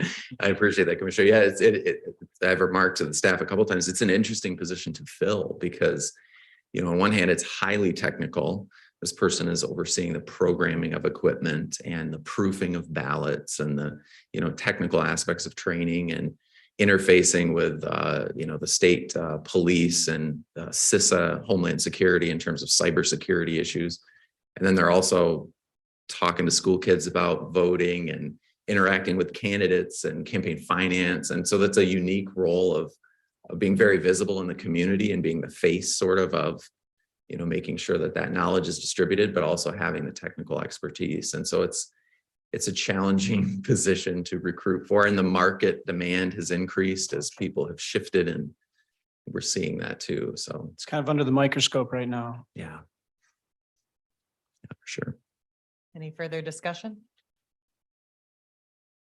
Seeing none.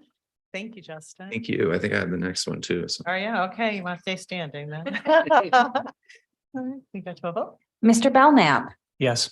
Mrs. Curran, Yes. Mrs. Medema, Yes. Mr. Zylstra, Yes.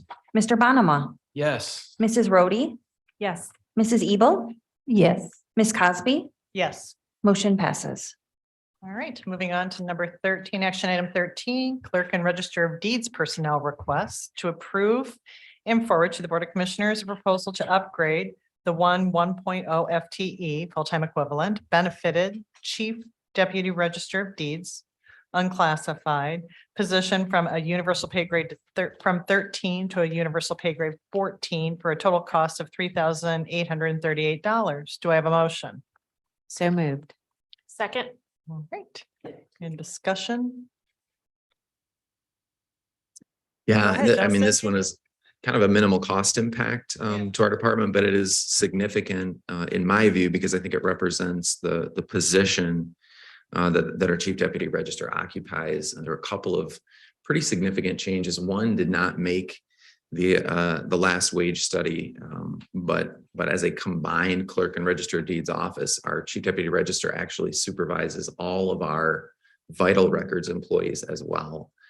And then following the wage study in December of 2021, we changed the role of the Chief Deputy Register as well to interact much more heavily with our Board of Commissioners. And so the Chief Deputy Register, I'm trying to speak position here, but Rachel is just an amazing person. So I don't know what I would do without Rachel personally, but the position itself, is attending these meetings, taking the minutes, interacting with the commissioners, and making sure that we are providing the customer service to the commission.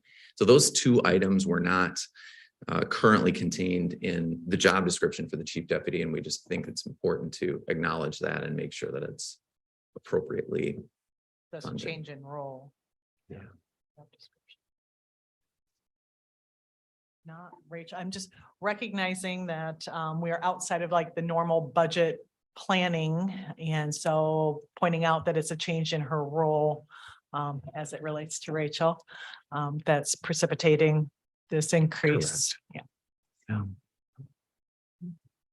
Any other discussion? Seeing none? So, Mr. Zylstra, Yes. Mr. Belknap, Yes. Mr. Moss, Yes. Mrs. Curran, Yes. Mrs. Ebel, yes, Mrs. Rhodey, Yes. Mrs. Medema, Yes. Mr. Bonema, Yes. Ms. Cosby, yes. motion passes. Thank you. Moving on to action item 14, Facilities Department reorganization. The motion is to approve and forward to the Board of Commissioners the request to reorganize the Facilities Department at a cost of $83,339 for fiscal year 2023. Do I have a motion? So moved. Support. We have discussion.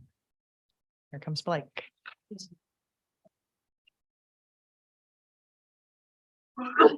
Good afternoon. You're back again. It's morning last time. True. So this came about as I've worked in the facilities department for 2 years now. First came in as a supervisor. The director's role was unfilled. I was moved to interim director, and then the interim tag was taken off. So this is really an assessment of 2 years worth of where our department is at, where we need to be to start getting better as far as doing more for our departments that we support. As you can see by the packet there, there's the International IFMA, International Facilities Maintenance Association, is kind of the global standard for this type of stuff and benchmark reports. Based on our square footages, we're way understaffed, but our staff do more than what the report is very localized, I guess, very specific, I guess. There we go. Master electricians, master plumbers, everybody's kind of split apart into groups. We don't really have that. We have 2 maintenance technicians. We're trying to hire a third, which would have some HVAC licensing in there. So in this, I had 2 ways I could go about it: is ask for more staff or ask for a better supervision so that we can actually supervise, plan, and implement. So I went with that request so that we could actually build the department. We need the leadership, we need the supervision to be able to go out. It's, as it stands right now, I go to meetings like this, and then I'll go plunge a toilet, and then I'll go teach somebody how to do drywall work, and then it just isn't working great. I don't have time to get out, teach, instruct, supervise. So in this new hierarchy, I'll actually be able to do those things. Speak briefly. Yes. Thank you, Chair Cosby. I've been having lots of conversations with Blake, who I love. Blake does really excellent work. And I learn so much every time I meet with you, because I'm a computer guy. So when it comes to like fixing stuff like drywall and things, that's way outside of my wheelhouse. So it's always fascinating to hear about that kind of thing. But I think because Blake is such a conscientious person, you're often, as you just said, doing things like drywall or whatever it might be. And as I said before, one of the things that I'm encouraging all of our directors to be able to do is to be able to delegate out those kind of day-to-day tasks. I know you can never totally get rid of that, but as much as possible, be able to delegate those out so that they can be stepping back and looking at the big picture, strategy, vision, direction. And when you look at where we are as an organization right now, and you look at the age of our buildings and the age of our equipment, they're kind of at a place where a lot of stuff is going to need looking at as far as replacement or repair. And I think a lot of what we've been doing in facilities before Blake got here, it hasn't had a lot of attention paid to it to the level that it should. So a lot of what we're doing here is simply getting things up to the direction where they need to be. That being said, I believe we spoke about Kent County as an example. And you look at the amount of money they spend per square foot on facilities and maintenance, it's still something like more than twice as much as what we're doing, even after these upgrades will come into place. Now, we don't want to necessarily be spending more and more and more just for the sake of it. So that's not the point, but it is to say that, we have not been at a place where we need to be when it comes to facilities. We're also looking at things like capital management plan, keeping track of all of our equipment across all the county buildings to make sure that we're able to look at repairs and preventative maintenance instead of having to look at things after the fact when it may be more expensive to replace something when we could have had preventive maintenance on it before. And getting the structure in place is going to really help move in that direction. Because currently, I believe, Blake, correct me if I'm wrong, you have kind of majority of your staff kind of reporting to you. Yes. Whereas we're moving it to a more standardized model where there will be supervisors that report to Blake. Then in turn, there will be other folks who report to those supervisors. So I think this is a really good structural change. I think it's going to get us moving in the right direction when it comes to all of our facilities maintenance. We have our capital improvements task force, which Patrick over there is on and Karen's on, and they're doing really great work to start to catalog better all of what we have across the county in terms of physical assets. And I like what's happening there. And so I think this reorganization within the facilities department is going to really strengthen that. So this is another thing that I'm excited about, just like communication. So And thank you, Blake, for your great work and really, really appreciate it. Yeah, not a problem.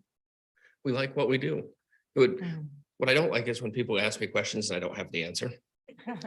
Like the green carpet here. I should be able to tell you, what date it's going to be replaced.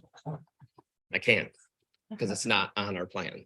So I like to have those kind of answers, and that capital management plan and building that will be, our top priority this year is getting that in there. So.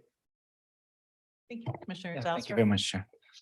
Blake. Yes, sir. Appreciate all you do. Yeah, thank Number you. one. Number two, Family Justice Center is not in this plan right now, right? The staffing for it is not in this. Right, okay. The reason I wanted to do this now instead of October 1 Right. is to get the leadership in and functioning, so that October 1, when our new CIP hits, we can be rolling with everything that we need to do. Okay, so obviously when Family Justice Center is online or getting near to be online, Mhm. we're gonna review some of this, right? Yeah. Okay. It'll take a couple months to get everybody into new roles and filled and all that stuff. And how do we want to direct this team? So. Commissioner Ebel. So this will include upgrading 6 positions and adding 2 positions. Is that correct? According to your action request. Let me look at it. That's correct. The actual wording. Says upgrade custodian to lead custodian. Yep. Okay. Yep. Yes. And then upgrade custodial supervisor to operations supervisor. Yep. Upgrade maintenance worker to operations coordinator. Mhm. Upgrade project compliance manager to project compliance coordinator. Mhm. Add assistant facilities director. Upgrade maintenance technician to lead asset technician. Mhm. Upgrade housekeeper to custodian. Mhm. And add project assistant. Correct. We're going to be doing a lot of internal, trying to provide that. Currently, when you come into the facilities department, you are what you are when you're hired in until you retire or leave. So this will give us layers to build on. Great, thank you. Any further discussion? Okay, seeing none. Thank you, Blake. Yeah, no problem. Thank you, guys. Thank you. Mitchell. Yes, Mr. Zylstra, Yes. Mrs. Ebel, Yes. Mr. Belknap, Yes. Mr. Moss, Yes. Mrs. Medema, Yes. Mr. Bonema, Yes. Mrs. Rhodey, Yes. Mrs. Curran, Yes. Ms. Cosby, Yes. motion passes. Thank you.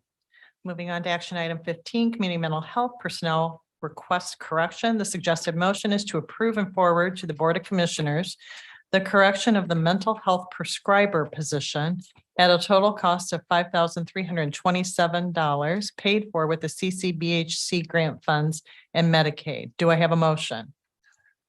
I'll make the motion. Support. And discussion. Looks like Marcy's here. Yes, you, just a quick explanation on this. This is a grant that we got at the end of 2022.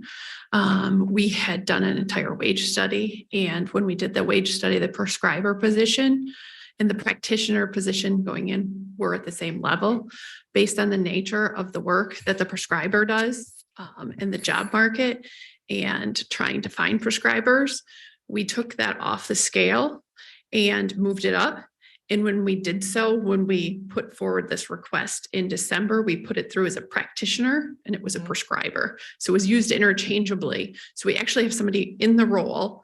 We hired them at a higher step than where it starts out at, but we need to get them on the right step. So that's why it's just a correction to what we have right now. So you hired in so that you would have kind of at a higher wage rate as a prescriber or? Correct. Yep, it was hired in as a prescriber. And again, we were just using them interchangeably. Well, they and prescribe, it- right? Yeah. Yes, I mean, a practitioner can, a prescriber can practition also. So again, when we posted the job, we really were looking for the prescriber and we hired it as a practitioner, but she was doing prescriber work. So we're just making the correction and getting her on the scale at the correct spot. Any further discussion? Seeing none? Thank you, Thank you. Marcy.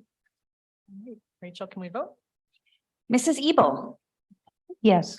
Mr. Moss, Yes. Mrs. Medema, Yes. Mrs. Curran, Yes. Mr. Zylstra, Yes. Mr. Belknap, Yes. Mr. Bonema, Yes. Ms. Cosby, Yes. motion passes. Thank you. Moving on to action item 16, Parks and Recreation pay increase request for stewardship crew. The motion or suggested motion is to approve and forward to the Board of Commissioners a request to increase the pay of seasonal stewardship crew at a starting rate of $16,879. I'm sorry, $879. What's there? So 50 cents maybe there? Yeah. To attract talent at no additional cost for fiscal year 2023. Do I have a motion? I'll make that motion. Second. Okay. Do we have discussion? Is that per hour? I think think that's it's the supposed to be season. 16.8. Yes, that's an hour. That's an Yeah. hourly That's rate. 16. Okay, yeah. I'm Six- like, I don't know if it was like for the season, so it's like 3 months. You had, yeah. So, all No. right. Hi, I'm Jason Berger. I'm the coordinator of park maintenance and operations. Our stewardship crew works to help keep the invasive species out of our parks and helps promote native species within the parks, doing lots of really valuable work throughout the whole county. And we rely on these seasonal employees to be able to supplement our full-time employees and get this work done in the spring, summer, and fall. We have found this year that most of our other partner agencies have increased the wages for their seasonals, so much so that they've taken all the great candidates. So we were able to look at the amount of hours we had budgeted for this year. And since we had already been short on filling the positions in the early spring, we can reduce the number of hours that these employees are going to be working and increase the pay rate up to a competitive rate to try to attract some people to work for us the remainder of the summer and into the fall and not have it affect the 2023 budget at all. Discussion? What was it before? 1330 was the starting rate. Okay. 1329, 9. Now, do you flex hours? What do you mean? Do we? When I say flex, like, it's like if you don't have work, so, or do you always have work? I had a constituent say something to me about the flexing of hours and not being able to count on kind of a consistency in paycheck. Is that Yeah, something we have to do? the hours do change depending on the season. And we have a maximum number of hours. So while they may flex from week to week, depending on work that needs to be done, over the period of their employment, they are for the year, the max hours of, whatever that might be, whether it's 1,000 hours or 1,200 hours will generally remain. We use those hours when they're most needed so that we can get the most work done. Obviously, the middle of the summer seems like the time when we would have a ton of workers out there working, which is true for most of our parks, but for our stewardship crew, they actually get a lot more work done in the spring, the early summer, late summer, and fall. The middle of the summer when the parks are so busy is not the best time for people to be out there doing that type of work.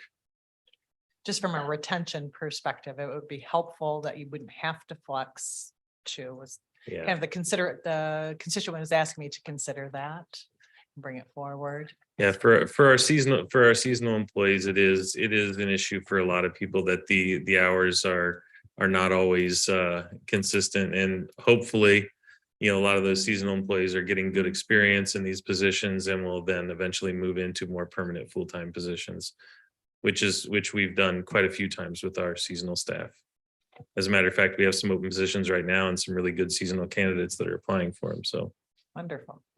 Can you share, Jason, what age they have to be for seasonal staff here? But what's the lowest? I think I know, but just to be able to share with everyone. we can hire 16-year-olds. We have never hired below 16. There are some tasks that our employees do that they're required to be 18. So most of our employees are actually 18, but we can hire 16-year-olds. This one here requires a pesticide applicator's license. So this one in particular requires you to be 18. Any further discussion? So they're doing tick control? Is that what they're, when they're doing? No, we don't deal with ticks. They're going to be doing hemlock woolly adelgid treatments. They're going to be monitoring for oak wilt. They're going to be removing garlic mustard. They're going to be working on bittersweet and other invasives. And so a lot of different varied work out in the parks doing scientific research per se. I mean, they're taking measurements, they're keeping data, they're learning tasks that they will use in their full-time careers, hopefully. Excellent. All right. Looks like no further discussion. Thank you very much, Jason. To a vote. Mrs. Curran, Yes. Mr. Zylstra, Yes. Mr. Belknap, Yes. Mrs. Rhodey, Yes. Mrs. Medema, Yes. Mrs. Ebel, Yes. Mr. Bonema, Yes. Mr. Moss, Yes. Ms. Cosby, Yes. motion passes. Thank you. Action item 17, last but not least, fiscal year 2023 budget adjustments. I have a motion to approve and forward to the Board of Commissioners the 2023 budget adjustments per the attached schedule. So moved. Support. We have support? I Did somebody say support? Support. All right. Do we have any discussion? I know, it's how many hours in? Seeing no discussion, can we go ahead and go to roll call? Mr. Belknap, Yes. Mrs. Curran, Yes. Mr. Moss, Yes. Mr. Bonema, Yes. Mrs. Rhodey, Yes. Mr. Zylstra, Yes. Mrs. Medema, Yes. Mrs. Ebel, Yes. Ms. Cosby, Yes. motion passes. All right, committee reports. The Treasurer's Financial Month-End Report with Amanda Price. Amanda, I hope you got lunch while you were. I was just thinking, I was very hungry. I bet. And there's a food truck out I there. know. I'm like, they leave Oh, it too. Come on. The whole room leaves. I know. So just a few things to share with you. You may know the Fed raised interest rates 25 basis points in May. It's looking like they may do it again in June. They're trying to get to that 2% inflation rate. So we're way above that right now. So that's what they're working towards. Secondly, the Congress, the President reached a debt ceiling deal last week, which helped the markets at the end of the week and into this week. Third, I think on the bottom of one of the pages I left for you, this white page, I mentioned that the Supreme Court, US Supreme Court, passed down a ruling 2 weeks ago, Tyler versus Hennepin County, which is very similar to, it's a Minnesota case that was appealed to the US Supreme Court. And in what happened in that case is an older lady failed to pay her property taxes. She, under the takings clause of the Fifth Amendment, she believed she was entitled to the excess proceeds of that foreclosure. And US Supreme Court agreed with her. So that's very similar to Michigan's scheme of how to do foreclosure. Scheme is a word that the courts use. It's not like a bad thing. It's a process. So Michigan has a very similar scheme of how to administer foreclosures. We are a little separate from the Hennepin County case because when our Supreme Court ruled in Raffaelli that folks are entitled to the excess proceeds, the legislature then put in a process by which you can claim your excess proceeds. And that's been in effect for 2 years now. So it does have impact on us because we're part of a class action lawsuit here in the Western District of Michigan, Wayside Church. It also has impacts on the Raffaelli decisions for the Supreme Court. So we'll see. I'm mentioning it to you because, you know, very rarely do county treasurers have an opportunity to go to the US Supreme Court and listen to arguments, but some of the Michigan treasurers did go to listen to those arguments. So, and finally, Commissioner Curran asked me last month to look into bricks. And so I did a little bit of research on this. This is the article I gave you this afternoon.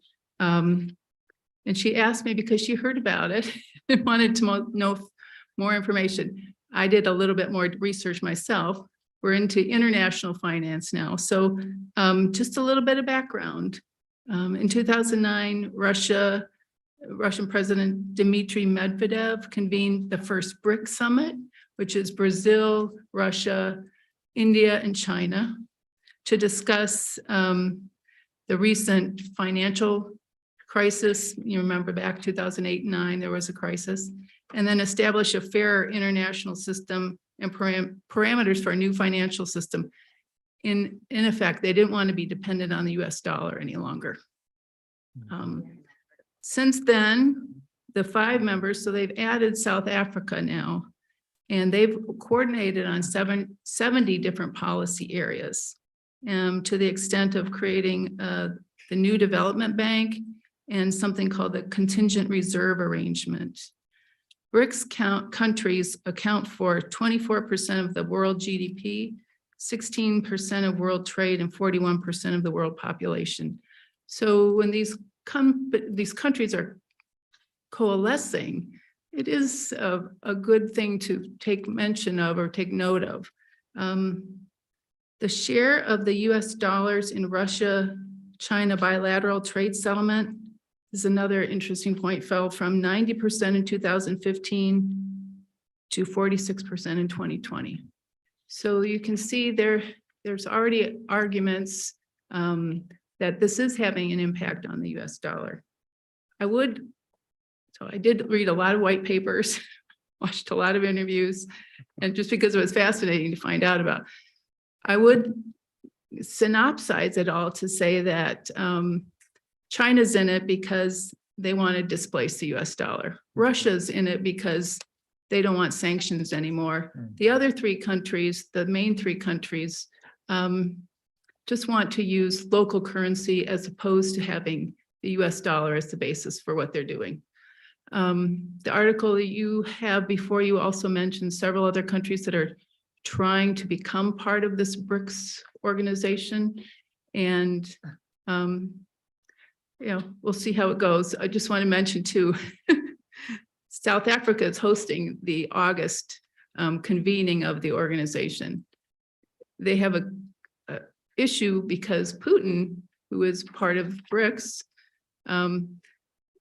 really can't attend, because if he leaves Russia, he would be arrested for all the war crimes he's committed. So now they're trying to figure out a way to organize this around and hold the meeting, but He can Zoom.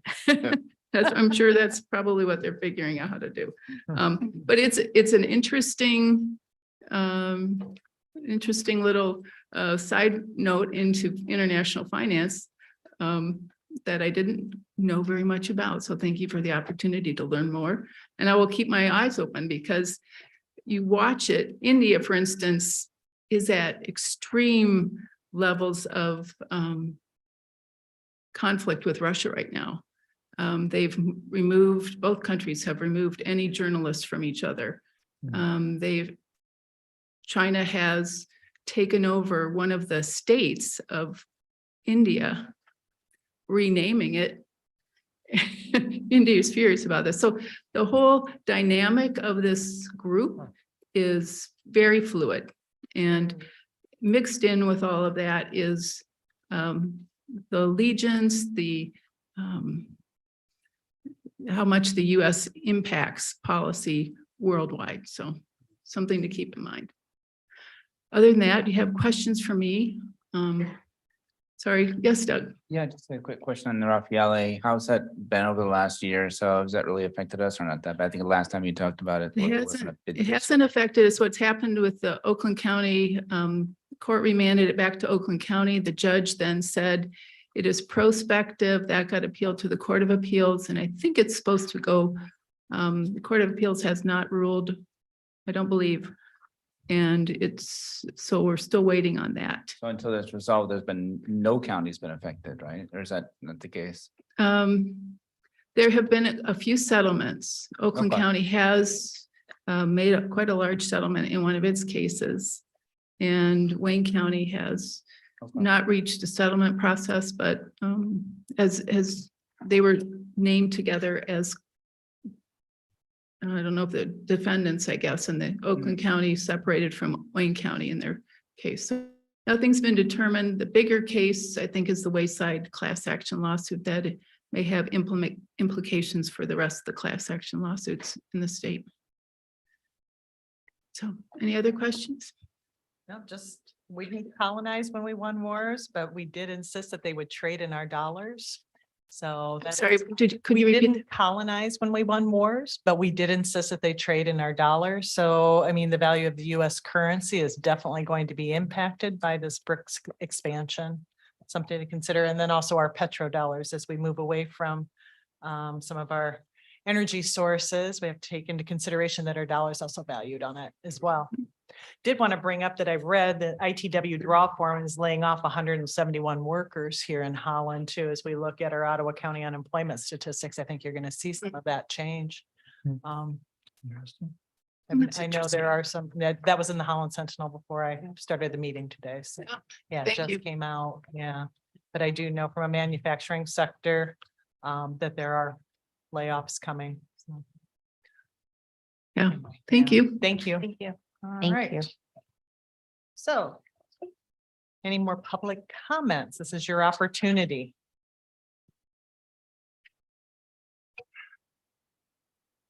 Teresa White, Robinson Township. Just want to clarify what I was saying. I was in a Twitter exchange with Out on the Lakeshore, and the process was explained to me on how Public Health approved Out on the Lakeshore's mini grant requests with Michigan Public Health Institute for the recent contract that Chair Moss needed to sign.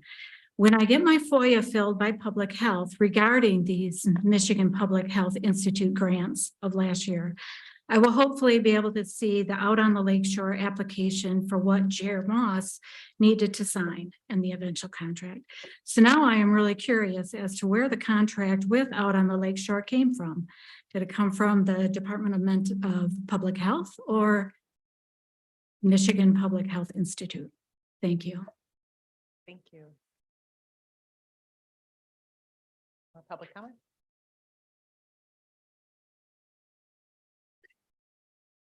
Rebecca Patrick, Allendale Township. I just want to thank this body for agreeing to the grant and hopefully forwarding it soon to the full commission on the recycling center. And I had just a couple of suggestions to maybe expedite or to get at what you want. What I heard you saying is that you are looking at or would like to look at some other options for how that grant money is used and to meet the conditions of the grant. And as from what I understand, that's totally legitimate. And so my suggestions would include that perhaps if you have some suggestions or have some ideas of how you'd like to see it used differently, that you let the staff person know sooner rather than later. And perhaps they can come back with some scenarios for you about other ways it could be used and run those past the agency so that everybody can get on the same page with that, because those are perfectly legitimate ideas. My other suggestion, this feels awkward, but it works both ways, so I'm going to mention it. So I've heard a lot of discussion over the months about Marxism, which I understand has a meaning to somebody, but to me, it feels like when people call some of you Christian nationalists, then we get into an argument about what it means, and it's not very helpful. So I avoid using labels whenever possible, only for that reason, because then one person thinks it means one thing, one person thinks it means another thing. And I think if we can just say what we're concerned about specifically, that would maybe get us all further down the road. So thank you. Thank you. Any further? Bradowski?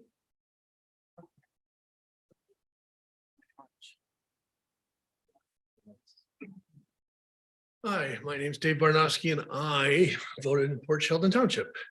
And I actually have a constructive comment for the solid waste management proposal as well. I was for Mr. Moss. You said something about how you would prefer that the facility not be in the GVSU area. How much? And by that, I mean, is there a dollar figure? She was discussing how there might be, that they might make a contribution. If they make a larger contribution, might that influence you. And since there's a week between now and when it goes to the full board, you know, we might suggest it to her. Maybe not. It's worth it. Thought. The other thing is my lack of trust. If you start having podcasts, please don't feature yourselves. Feature the county. Thank you. Thank you.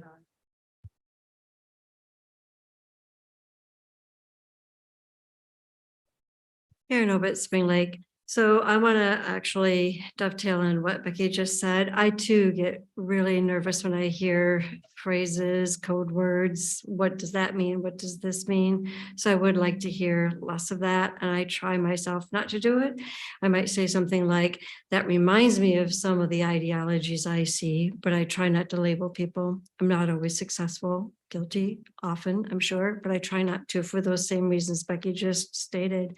I'm here more to, at this moment, just to say that if it's true that Joe Moss is fine with sending back grant monies to the state, that's definitely his prerogative to feel and to act on. Obviously, he's in elected office.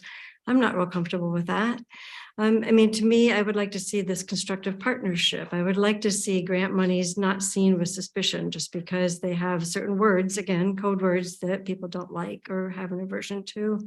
So just, I'm not real comfortable with just throwing money back at the state because we don't like certain elements about them. Just wanted to state that. Thank you. Any further public comments?